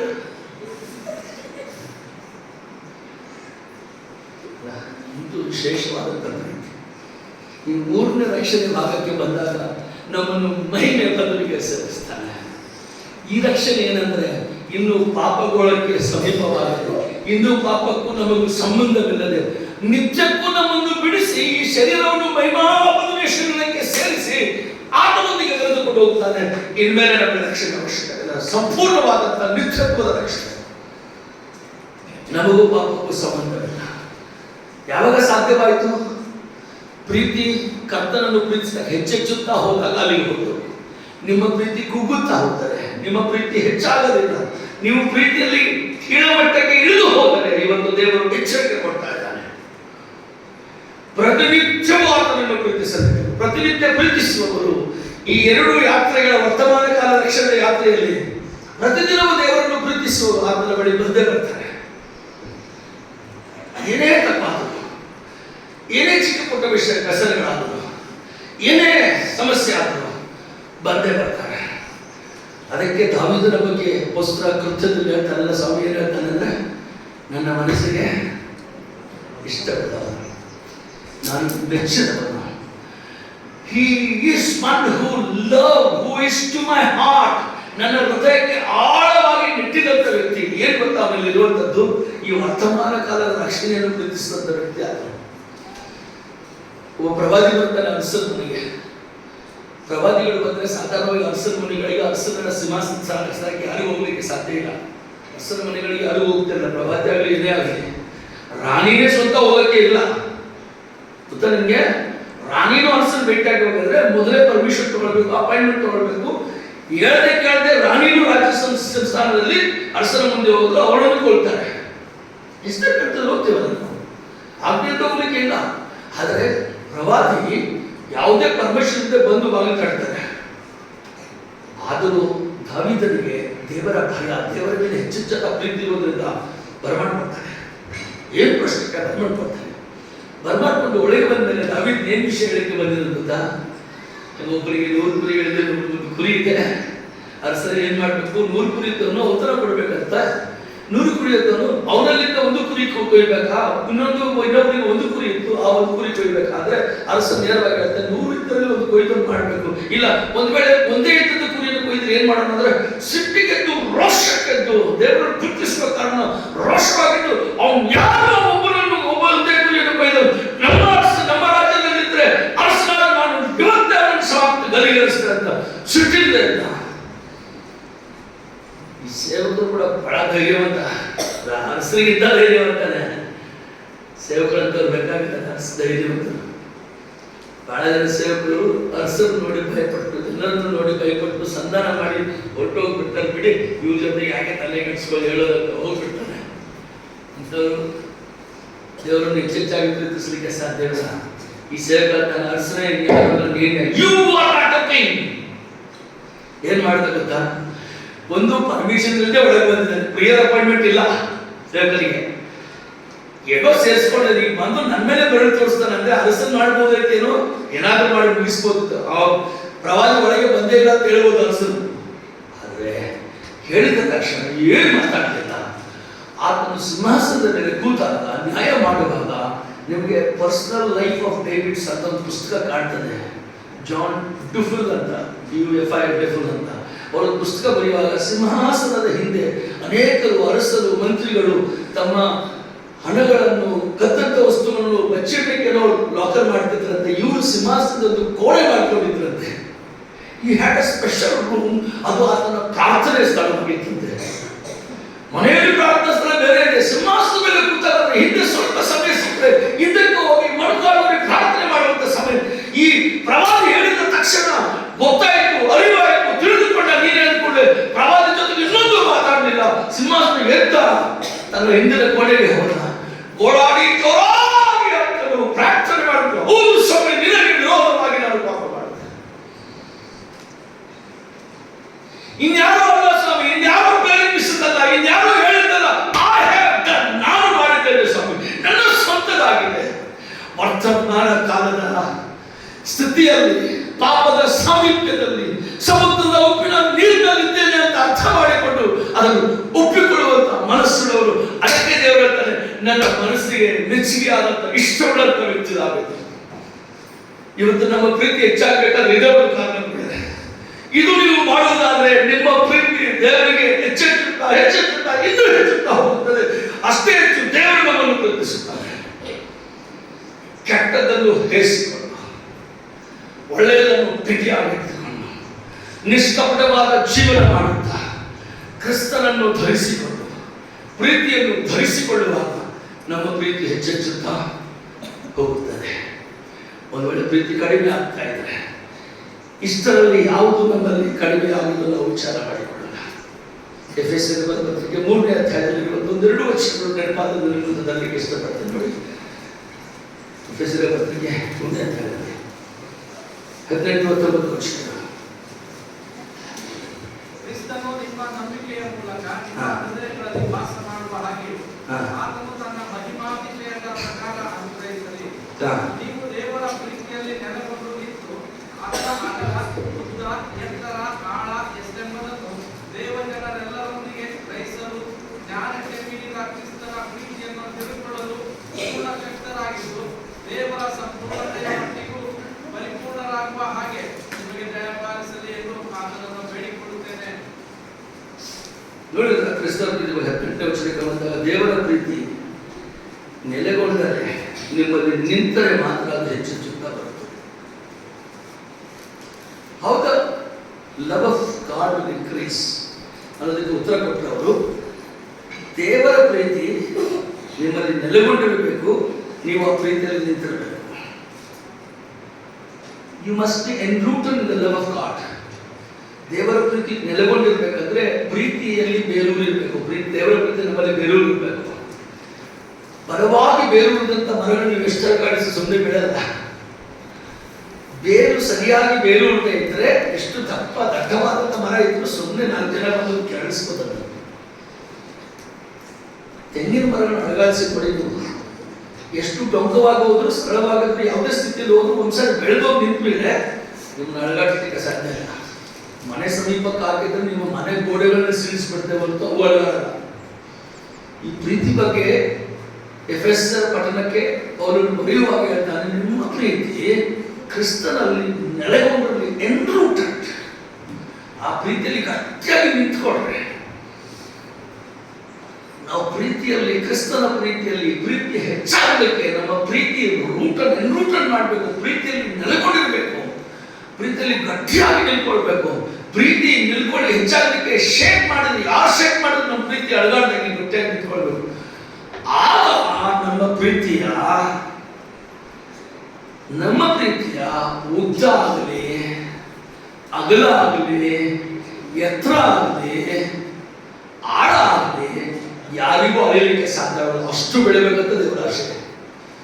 ದೇವರ ಪ್ರೀತಿ ಬಗ್ಗೆ ಮಾತಾಡ್ತಿರುವಾಗ ದೇವರ ಪ್ರೀತಿಯ ಉದ್ದ, ಆಳ, ಎತ್ತರ, ಅಗಲ ಅಳಿಲಿಕ್ಕೆ ಸಾಧ್ಯ ಇಲ್ಲದ ಹಾಗೆ ನಾವು ದೇವರನ್ನು ಇನ್ನೂ ಹೆಚ್ಚೆಚ್ಚುತ್ತಾ ಬರುವುದಾದರೆ, ನಮ್ಮ ಪ್ರೀತಿ ಇನ್ನೂ ಹೆಚ್ಚುತ್ತಾ ಬರುವುದಾದರೆ, ನಮ್ಮನ್ನು ನೋಡುವಂತ ಜನರು, ನಮ್ಮನ್ನು ವೀಕ್ಷಿಸುವಂತ ಜನರು, ನಮ್ಮ ಬಗ್ಗೆ ಚರ್ಚಿಸುವಂತ ಜನರು ಈ ರೀತಿಯಾಗಿ ಹೇಳುತ್ತಾರೆ, ದೇವರಾದಂತ ಈ ಸಮಯವರು, ದೇವರ ಮಕ್ಕಳಾದಂತ ಈ ಕುಟುಂಬದವರು, ದೇವರಾದಂತ ಈ ವ್ಯಕ್ತಿ, ಇವರ ಪ್ರೀತಿ ಏನ್ ಹೇಳಲಿ, ವಿವರಿಸಲಿಕ್ಕೆ ಅಸಾಧ್ಯ. ಅವರ ಪ್ರೀತಿ ಎಷ್ಟು ಆಳವಾದದಂದ್ರೆ ಆಳ ಅಳಿಲಿಕ್ಕೆ ಸಾಧ್ಯ ಇಲ್ಲ. ಇದನ್ನೇ ನಮ್ಮಿಂದ ಬಯಸ್ತಾ ಇದ್ದಾನೆ ದೇವರು. ನಾವು ಯಾವಾಗಲೂ ಇದನ್ನೇ ಪ್ರಸಂಗ ಮಾಡಿ ಇದನ್ನೇ ಹೇಳಿ ಮುಗಿಸ್ತೇವೆ. ಓ, ದೇವರ ಪ್ರೀತಿ ಅಳಿಲಿಕ್ಕೆ ಅಸಾಧ್ಯ. ಅದನ್ನ ದೇವರು ನಮ್ಮ ಬಗ್ಗೆ ಜನರು ಇದನ್ನು ಚರ್ಚಿಸಬೇಕಂತ ಆಶೆ ಇದೆ ಅವರಿಗೆ. ಹೇಳಲಿಕ್ಕೆ ಸಾಧ್ಯ ಇದೆಯಾ? ಯಾರಾದರೂ ನಮ್ಮೂರಿನ ಅನ್ಯರು, ಯಾರಾದರೂ ದೇವಜನರು ಕಂಡಂಥವರು, ನಮ್ಮ ಕುಟುಂಬವನ್ನು ಕಂಡು, ನಮ್ಮ ಸಭೆಯನ್ನು ಕಂಡಂಥವರು, ಇವರ ಪ್ರೀತಿ ನಿಜವಾಗಿಯೂ, ಇವರ ಪ್ರೀತಿಯ ಎತ್ತರ, ಇವ್ರ ಪ್ರೀತಿಯ ಆಳ, ಇವ್ರ ಪ್ರೀತಿಯ ಅಗಲ ಎಷ್ಟು ಅಗಲಕ್ಕೆ ಎಷ್ಟು ಉದ್ದಕ್ಕೆ ಹೋಗಿದೆ ಅಂದ್ರೆ ಎಲ್ಲಾ ಕಡೆಗೆ ಹೋಗಿದೆ. ಇವರು ಎಷ್ಟು ಪ್ರೀತಿ ಮಾಡ್ತಾ ಇದ್ದಾರೆ ಅಂದ್ರೆ ತಮ್ಮಷ್ಟಕ್ಕೆ ತಾವೇ ಸಂಕೋಚಿತರಾಗದೆ, ತಮ್ಮ ಊರಿಗೆ ತಾವೇ ಸೀಮಿತರಾಗದೆ ಅನೇಕ ಊರುಗಳನ್ನು ಪ್ರೀತಿಸಿದವರು, ಅನೇಕ ಪಟ್ಟಣಗಳು ಪ್ರೀತಿಸಿದವರು, ಅನೇಕ ಸ್ಥಳಕ್ಕೆ ಹೋದವರು. ಇವರ ಪ್ರೀತಿ ವಿವರಿಸಲಿಕ್ಕೆ ಅಸಾಧ್ಯವಾದದ್ದು ಅಂತ ಹೇಳುವಂತವಾಗಿರಬೇಕು. ನಮ್ಮ ಬಗ್ಗೆ ಆ ರೀತಿ ಇದ್ರೆ ನಮ್ಮ ಪ್ರೀತಿ ಇನ್ನೂ ಇನ್ನೂ ಹೆಚ್ಚುತ್ತಾ ಬರುತ್ತದೆ. ಅವರು ನಮಗೆ ಬಹಳ ಉದಾಹರಣೆ ಹೇಳ್ತಾರೆ. ಥೆಸಲೋನಿಕ ಸಭೆಗೆ ಅದನ್ನು ಬರುವಾಗ ಬಹಳ ಕೆಲಸ ಇರ್ತಾರೆ ನಂತರ ಸಾಗಲಿಕ್ಕೆ. ಕೊರಿಂಥಿ ಪಟ್ಟಣದಲ್ಲಿ ಕೂತ್ಕೊಂಡಿದ್ದ. ಕೊರಿಂಥಿ ಪಟ್ಟಣದಿಂದ ಪೌಲನ ಹತ್ರ ಬರೆಯುವಾಗ ಎಷ್ಟೋ ಕೆಲಸಗಳನ್ನ ಇಟ್ಕೊಂಡು, ಎಷ್ಟು ಸೇವೆ ತನ್ನ ಹತ್ರ ಇಟ್ಕೊಂಡು, ಇನ್ನು ಥೆಸಲೋನಿಕದವರಿಗೆ ನೆನಪು ಮಾಡಿ ಥೆಸಲೋನಿಕ ಕೆಲಸದ ಬಗ್ಗೆ ವಿಚಾರ ಮಾಡಿ 2 ಪತ್ರಿಕೆಗಳನ್ನು ಅದನ್ನು ಬರೆಯುತ್ತಿರುವಾಗ, 2 ಪತ್ರಿಕೆಗಳು ಕೊರಿಂಥಿಯಲ್ಲಿರುವಾಗ ಅದನ್ನು ಬರೀತಾರೆ ಅದನ್ನು. ಆದರೆ ತನ್ನ ಕೆಲಸ ಎಷ್ಟೇ ಇದ್ದರೂ ಕೂಡ ಆತನ ಪ್ರೀತಿ ದೇವಜನರ ಕಡೆಗೆ, ದೇವ ಸೇವಕರ ಬಗ್ಗೆ, ದೇವ ಸೇವೆಯ ಬಗ್ಗೆ ಬಹಳ ಹೆಚ್ಚಾದಂತ ಪ್ರೀತಿ. ನೀವು ಗೊತ್ತಾ, ಹೊಸ ಒಡಂಬಡಿಕೆ ಅರ್ಧ ಹೊಸ ಒಡಂಬಡಿಕೆಯನ್ನೇ ಸಂಪಾದನೆ ಮಾಡಿದಂತ ಪ್ರೀತಿ. 27 ಪುಸ್ತಕಗಳಲ್ಲಿ ಒಂದು ಪುಸ್ತಕ ಬರಹಗಾರರು ನಮಗೆ ಸರಿಯಾಗಿ ಗೊತ್ತಿಲ್ಲ.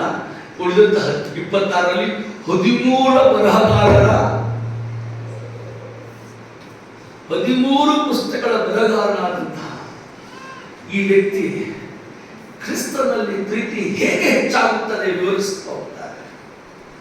ಯಾಕಂದ್ರೆ ಕ್ರಿಸ್ತನ ಪ್ರೀತಿಯನ್ನು ಅರಿತುಕೊಂಡು ಕ್ರಿಸ್ತನ ಹೆಜ್ಜೆ ಜಾಡೆಯಲ್ಲಿ ನಡೆದಂತವನು, ಹೆಜ್ಜೆ ಹಾಕಿದಂತವನು ಈಗ ಧೈರ್ಯವಾಗಿ ಹೇಳ್ತಾನೆ, ತಿಮೋಥಿಯನೇ, ತೀತನೇ, ಸಹೋದರನೇ, ಯುಸ್ತನೇ, ನನ್ನ ಜೊತೆಗೆ ಬಂದಂತ ಸೇವಕರೇ, ನನ್ನ ಜೊತೆಗಿದ್ದಂತ ಸಭೆಯವರೇ, ನಾನು ಸುವಾರ್ತೆ ಹೇಳಿದ ಸಭೆಯವರೇ, ಈಗ ನಾನು ಕ್ರಿಸ್ತನ ಹೆಜ್ಜೆ ಜಾಡೆ ನಡೆದು ಈಗ ನನ್ನನ್ನು ಅನುಸರಿಸಿ ನಡೆಯಿರಿ. ನನ್ನನ್ನು ಸೇರಿಕೊಂಡು ನಮ್ಮಲ್ಲಿ ಅಷ್ಟು ಧೈರ್ಯ ಯಾರಿಗೂ ಇಲ್ಲ. ಏನಾದ್ರೂ ಹೋಗಿ ನಮ್ಮನ್ನು ಅನುಸರಿಸ್ಕೊಂಡು ನಡೆಯಲು ಅಂತ ಹೇಳಲಿಕ್ಕೆ ಇದೆಯಾ? ನನಗಂತೂ ಇಲ್ಲ ಅಷ್ಟು ಧೈರ್ಯ. ಯಾರಿಗಾದ್ರೂ ಹೇಳ್ಬೇಕ? ಪೌಲನಷ್ಟು ಧೈರ್ಯ ಮಾಡ್ತಾರೆ. ನನ್ನನ್ನು ಅನುಸರಿಸಿ ನಡೆಯಿರಿ. I walk like Christ, walk according to me, walk follow me. ನನ್ನನ್ನು ಅನುಸರಿಸಿರಿ, ನನ್ನ ಹಿಂದೆ ನಡೆಯಿರಿ, ನನ್ನ ಹೆಜ್ಜೆ ಗಾಡಿಯಲ್ಲಿ ಬನ್ನಿರಿ. ಯಾಕಂದ್ರೆ ನನಗೆ ಗೊತ್ತಿದೆ, ನನ್ನ ಓಟವನ್ನು ಕಡೆಗಾಣಿಸುತ್ತೇನೆ, ನನಗಾಗಿ ಬಹುಮಾನ ಎದುರು ಮಾಡ್ತಾ ಇದೆ. ಪ್ರೀತಿ ಯಾವಾಗ ಹೆಚ್ಚೆಚ್ಚುತ್ತಾ ಬರ್ತದೆ, ಕರ್ತನ ಕಡೆಗೆ ಪ್ರೀತಿ ಬರ್ತದೆ, ಲೋಕದ ಸಂಗತಿಗಳೆಲ್ಲ ಮರ್ತೋಗೋಕ್ಕೆ ಅವಕಾಶ ಬರ್ತದೆ. ನೋವಿರ್ಬೋದು, ಸಂಕಟ ಇರ್ಬೋದು, ಬಹಳಷ್ಟು ಸಂಗತಿಗಳಿಂದ ನಾವು ದಾಟಿ ಹೋಗ್ತಿರ್ಬೇಕು. ಅದಕ್ಕೆ ನಮ್ಮ ಪ್ರೀತಿ ಹೆಚ್ಚಾಗ್ತಿಲ್ಲ ಅಂತ ನೀವು ಹೇಳ್ತಾ ಇದ್ರೆ ಅದೊಂದು ನೆಪಾಪ ಇದೆ. ಪ್ರೀತಿ ಹೆಚ್ಚಾಗದೆ ಇರಲಿಕ್ಕೆ ಯಾವುದೇ ನೋವು ಸಂಕಟಗಳು ಪ್ರೀತಿ ಬೆಳೆಯಲಿಕ್ಕೆ ಕಾರಣ ಇಲ್ಲ. ಪ್ರೀತಿ ದೇವರ ಮೇಲೆ ಎಷ್ಟು ಹೆಚ್ಚು ಪ್ರೀತಿ ಇರ್ತವೆ, ಈ ಸಂಗತಿಗಳು ಅಷ್ಟು ಕಡಿಮೆ ಆಗ್ತಾ ಹೋಗ್ತವೆ. ನೋಡಿ, ಎಲ್ಲೇ ಹೋಗ್ತಾ ಇದ್ದೇನೆ 19ನೇ ವಚನಕ್ಕೆ. ದೇವರ ಸಂಪೂರ್ಣತೆಯ ಮಟ್ಟಿಗೆ ಪ್ರೀತಿ ಹೆಚ್ಚಾಗಬೇಕು. ಎಷ್ಟು ಮಟ್ಟಿಗೆ? In the fullness of god ಅಂತ ಹೇಳ್ತಾರೆ ಇಂಗ್ಲಿಷ್ನಲ್ಲಿ. ಫುಲ್ನೆಸ್ ಆಫ್ ಗಾಡ್, ದೇವರ ಸಂಪೂರ್ಣತೆ ಇದ್ದ ಅಷ್ಟು ನಮ್ಮ ಪ್ರೀತಿ ಹೆಚ್ಚಾಗುತ್ತೆ. ಸಾಧ್ಯನಾ? ಸ್ವಲ್ಪ ಕಷ್ಟ ಅನಿಸ್ತದೆ ನನಗೆ. ಅಷ್ಟು ಪ್ರೀತಿ ಮಾಡಲಿಕ್ಕೆ ನಮಗೆ ಸಾಧ್ಯ ಇಲ್ಲ ಬಿಡಿ ಅಂತ ನಾವು ಅನಿಸ್ಕೊಳ್ಬೋದು. ಆದರೆ ಪ್ರೀತಿ ಮಾಡಬಹುದು, ಆ ಪ್ರೀತಿಯಲ್ಲಿ ಬೆಳೆಯಬಹುದು. ದೇವರನ್ನು ಪ್ರೀತಿಸೋಣ, ದೇವಜನರನ್ನು ಪ್ರೀತಿಸೋಣ. ಪ್ರೀತಿ ಹೆಚ್ಚೆಚ್ಚುತ್ತಾ ಬರಲಿ. ಯೆಶಾಯ ಪ್ರವಾದನೆ ಗ್ರಂಥದಲ್ಲಿ ಬರೆದಂಥ ಒಂದು ಮಾತು ನನಗೆ ನೆನಪಾಯಿತು. 58ನೇ ಅಧ್ಯಾಯದಲ್ಲಿ ನೋಡಿ 10 ಅಥವಾ 11 ವಚನದಲ್ಲಿ ಮಾತಿರ್ಬೋದು. ಪ್ರೀತಿ ಹೆಚ್ಚಾಗಲಿಕ್ಕೆ 58 ಐಸೆಯ 11ರಲ್ಲಿ ಇರ್ಬೋದು. 58ನೇ ಅಧ್ಯಾಯ 10 ವಚನ ಅಥವಾ 11 ವಚನ ನೋಡಿ. ನಾನು ಇಷ್ಟ ಮಾಡಲಿಕ್ಕೆ ಹೋಗ್ತೇನೆ, ನನ್ನ ಸಮಯ ಖರ್ಚುವಾಗಿರೋದು. 58ನೇ ಅಧ್ಯಾಯ 10ನೇ ವಚನ ಸಿಗ್ತಾ ಓದಿ. ನಿಮಗೆ ಪ್ರಿಯವಾದದ್ದನ್ನು ಹಸಿದವರಿಗೆ ಒದಗಿಸಿ ಕುಗ್ಗಿದವರ ಆಶೆಯನ್ನು ನೆರವೇರಿಸಿ. ಅಲ್ಲೇ ನಿಮಗೆ ಪ್ರಿಯವಾದದ್ದನ್ನು ಹಸಿದವರಿಗೆ ಕೊಟ್ಟರೆ ಇದೇ ಪ್ರೀತಿ ಹೆಚ್ಚಾಗಲಿಕ್ಕೆ ಕಾರಣ. The most you love give to them those who don't have.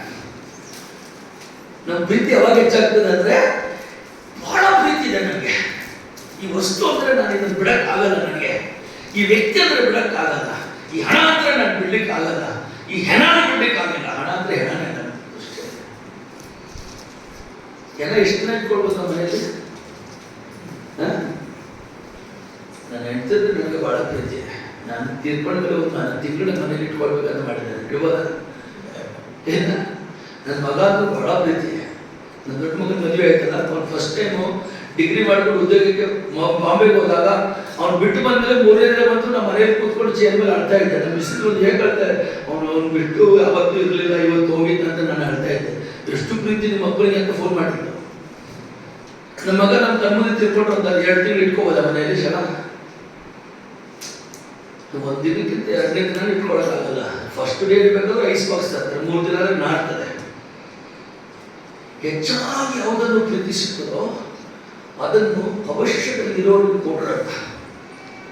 ನಿಮ್ಮ ಮೇಲೆ ಯಾವುದು ಹೆಚ್ಚಾಗಿ ನಿಮಗೆ ಪ್ರೀತಿ ಇದೋ ಅದನ್ನೇ ತ್ಯಾಗ ಮಾಡಿ ಕೊಟ್ಬಿಟ್ರೆ ಅಂತ ಹೇಳ. ಪ್ರವಾದದ ಹೆಚ್ಚಿಗೆ ಹೇಳ್ತಾನೆ, ನಿನ್ನ ಹೆಂಡತಿ ತ್ಯಾಗ ಮಾಡಿ ಯಾರನ್ನು ಮದುವೆ ಮಾಡ್ಕೋಬೇಕಂತೆ.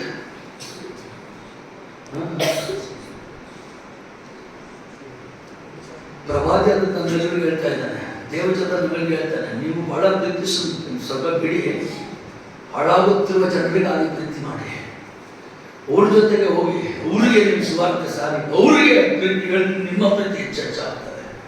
ಹಸಿದವರಿಗೆ ನೀವು ಕುಗ್ಗಿದವರಿಗೆ ನಿಮ್ಮಲ್ಲಿ ಇರುವಂತರನ್ನು ಕೊಡಿ ಅಂತ ಹೇಳ್ತಾನೆ. ನಿಮ್ಮಲ್ಲಿ ಬಹಳ ಸಂಪನ್ನವಾಗಿದೆ, ಕೊಡಿ. ನಾನು ನಿಮ್ಮ ಆಸ್ತಿ ಬಗ್ಗೆ, ನಿಮ್ಮ ಹಣದ ಬಗ್ಗೆ ಹೇಳ್ತಾ ಇಲ್ಲ, ಸ್ವಾರ್ಥ ಬಗ್ಗೆ ಹೇಳಕ್ಕೆ ಇಷ್ಟಪಡ್ತಾ ಇದ್ದೇನೆ. ನಿತ್ಯ ನಾಶನಕ್ಕೆ ಹೋಗುವಂತ ನಾವುಗಳು, ನಿತ್ಯ ನರಕದ ಬೆಂಕಿಯಲ್ಲಿ ಸುಟ್ಟು ಹೋಗುವಂತ ನಾವುಗಳು, ದೇವರು ಯಾರೋ ನಮ್ಮ ಮೇಲೆ ಭಾರವಾದ ಪ್ರೀತಿ ಇಟ್ಟು ಅವರನ್ನು ನಮ್ಮ ಕಡೆಗೆ ಕಳಿಸಿದರು.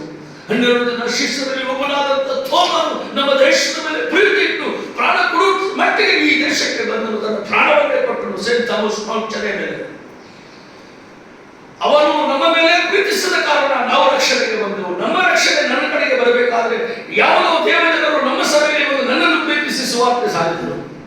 ಈಗ ಅದು ನನ್ನ ಕರ್ತವ್ಯವಲ್ಲವೋ, ನಾನು ಇನ್ನೂ ಹೆಚ್ಚೆಚ್ಚಾಗಿ ಪ್ರೀತಿಸಬೇಕಾದ್ರೆ ಇನ್ನೊಬ್ಬರಿಗೆ ಸುವಾರ್ತೆ ಸಾರಲೇಬೇಕಲ್ಲವೋ.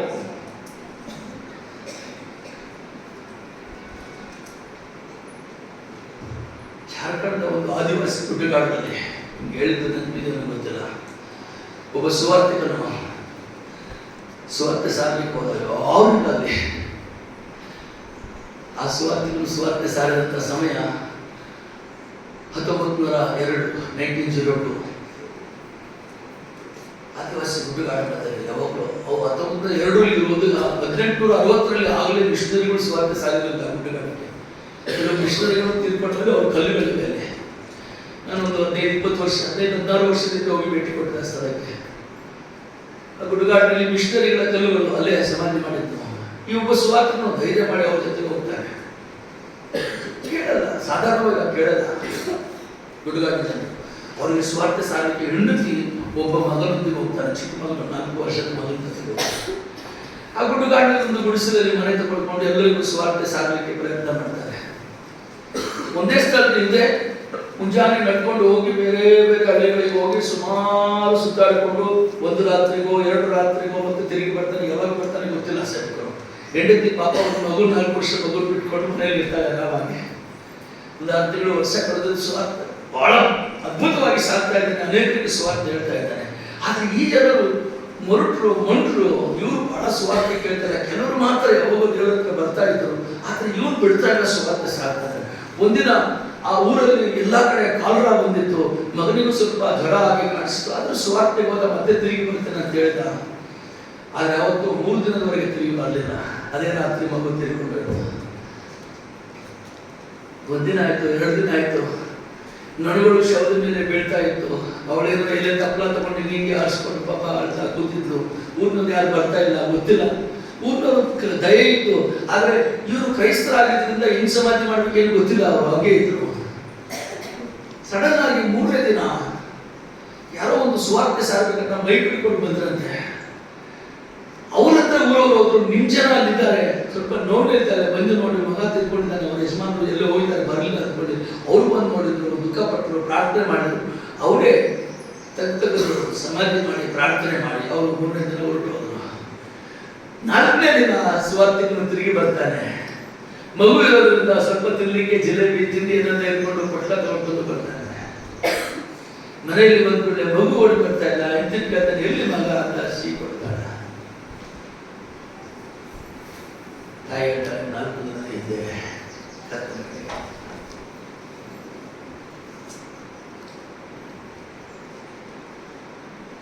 ಬರುವುದು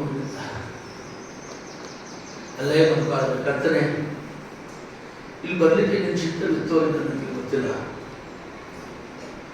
ನಮಗೆ ಯಾಕೆ ಕರೆದು ತಂದಿದ್ದು, ನಾವು ತೆರಿಗೆ ಹೋಗ್ಬೇಕಾ ಅಂತ ಕೇಳಿದರೆ ಇಲ್ಲ, ನೀವು ಇಲ್ಲೇ ಸೇವೆಯಲ್ಲಿ ಮುಂದುವರಿಬೇಕಂತ ಹೇಳಿದ. ಅಲ್ಲೇ ಮುಂದುವರಿಸಿದ್ರು.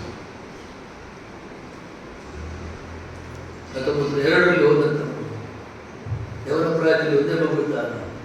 1969ರವರೆಗೆ ದೀರ್ಘಕಾಲ ಸೇವೆ ನಡೆಸಿದ.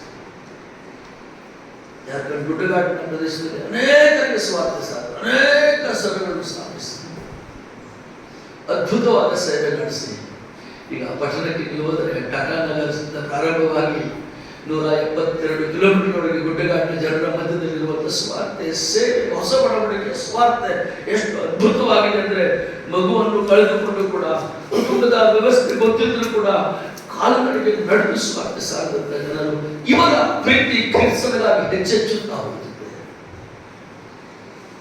ನಾನು 14 ವರ್ಷದ ಹಿಂದೆ ಹೋದಾಗ ಅವರ ಸಮಾಧಿ ಕಾಲನ್ನು ನೋಡಿ ಮೊಣಕಾಲುರಿ ಕಾಲಿನ ಬಿಟ್ಟೆ.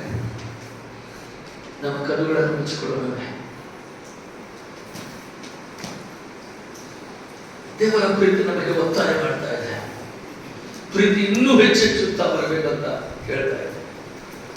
ನೀವು ಎಷ್ಟು ಹೆಚ್ಚುತ್ತಾ ಎಷ್ಟು ಪ್ರೀತಿ ಮಾಡುತ್ತಾ ಬಂದಿದ್ರು ನನಗೆ ಗೊತ್ತಿಲ್ಲ, ಆದರೆ ಇವತ್ತು ದೇವರ ಪ್ರೀತಿ ನಮ್ಮನ್ನು ಒತ್ತಾಯ ಮಾಡ್ತಾ ಇದೆ. ನೀವು ಪ್ರೀತಿಸಿದ ಪ್ರೀತಿ ಸಾಕಾಗಲ್ಲ, ಇನ್ನೂ ಹೆಚ್ಚುತ್ತಾ ಬರಬೇಕು. ನಿಮ್ಮ ಪ್ರೀತಿ ಎಷ್ಟೇ ಆದರೂ ಸಾಲದು. ನಿನ್ನ ಪ್ರೀತಿ ಅಪಾರ, ನಿನ್ನ ಪ್ರೀತಿ ಹಸದರ, ಕರ್ತನೆ ನಿನ್ನ ಪ್ರೀತಿ ಹಳೆಯ ಹಸದರ. ಅಂತ ಪ್ರೀತಿ ನಮಗೆ ಕೂಡ ಕೊಡು. ದೇವ ಜನರು, ದೇವ ಸೇವಕರು ಅನೇಕರು ದೇವರನ್ನು ಪ್ರೀತಿಸಿ ಸೇವೆಯನ್ನು ಪ್ರೀತಿಸಿ ನಮ್ಮನ್ನೇ ತ್ಯಾಗ ಮಾಡಿಕೊಂಡಂತ ಎಷ್ಟೋ ಉದಾಹರಣೆಗಳು, ಸಜೀವಾದ ಉದಾಹರಣೆಗಳು.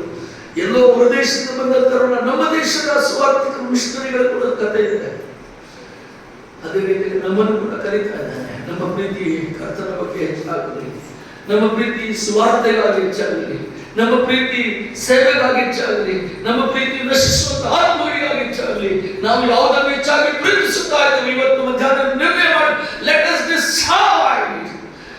ಸ್ವಾಮಿ, ಇದರ ಮೇಲೆ ನನಗೆ ಬಹಳ ಪ್ರೀತಿ ಇದೆ, ನಾನು ಇವತ್ತು ಕೊಟ್ಟು ಬಿಡ್ತೇನೆ. ಸ್ವಾಮಿ, ಈ ವಸ್ತುವನ್ನು, ಈ ವ್ಯಕ್ತಿಯನ್ನು, ಈ ಸ್ಥಳವನ್ನು, ಇದನ್ನು ನಾನು ಹೆಚ್ಚಾಗಿ ಪ್ರೀತಿಸುವುದರ ಮೂಲಕ ನಿನ್ನ ಮೇಲೆ ನನ್ನ ಪ್ರೀತಿ ಹೆಚ್ಚಾಗ್ತಾ ಇಲ್ಲ, ಸೇವೆ ಮೇಲೆ ಪ್ರೀತಿ ಹೆಚ್ಚಾಗ್ತಾ ಇಲ್ಲ, ನಶಿಸುವಂತ ಆತ್ಮಗಳ ಬಗ್ಗೆ ಚಿಂತನೆ ನನಗೆ ಹೆಚ್ಚಾಗ್ತಾ ಇಲ್ಲ. ಇವತ್ತು ಅದನ್ನು ನಾನು ಕೊಟ್ಟು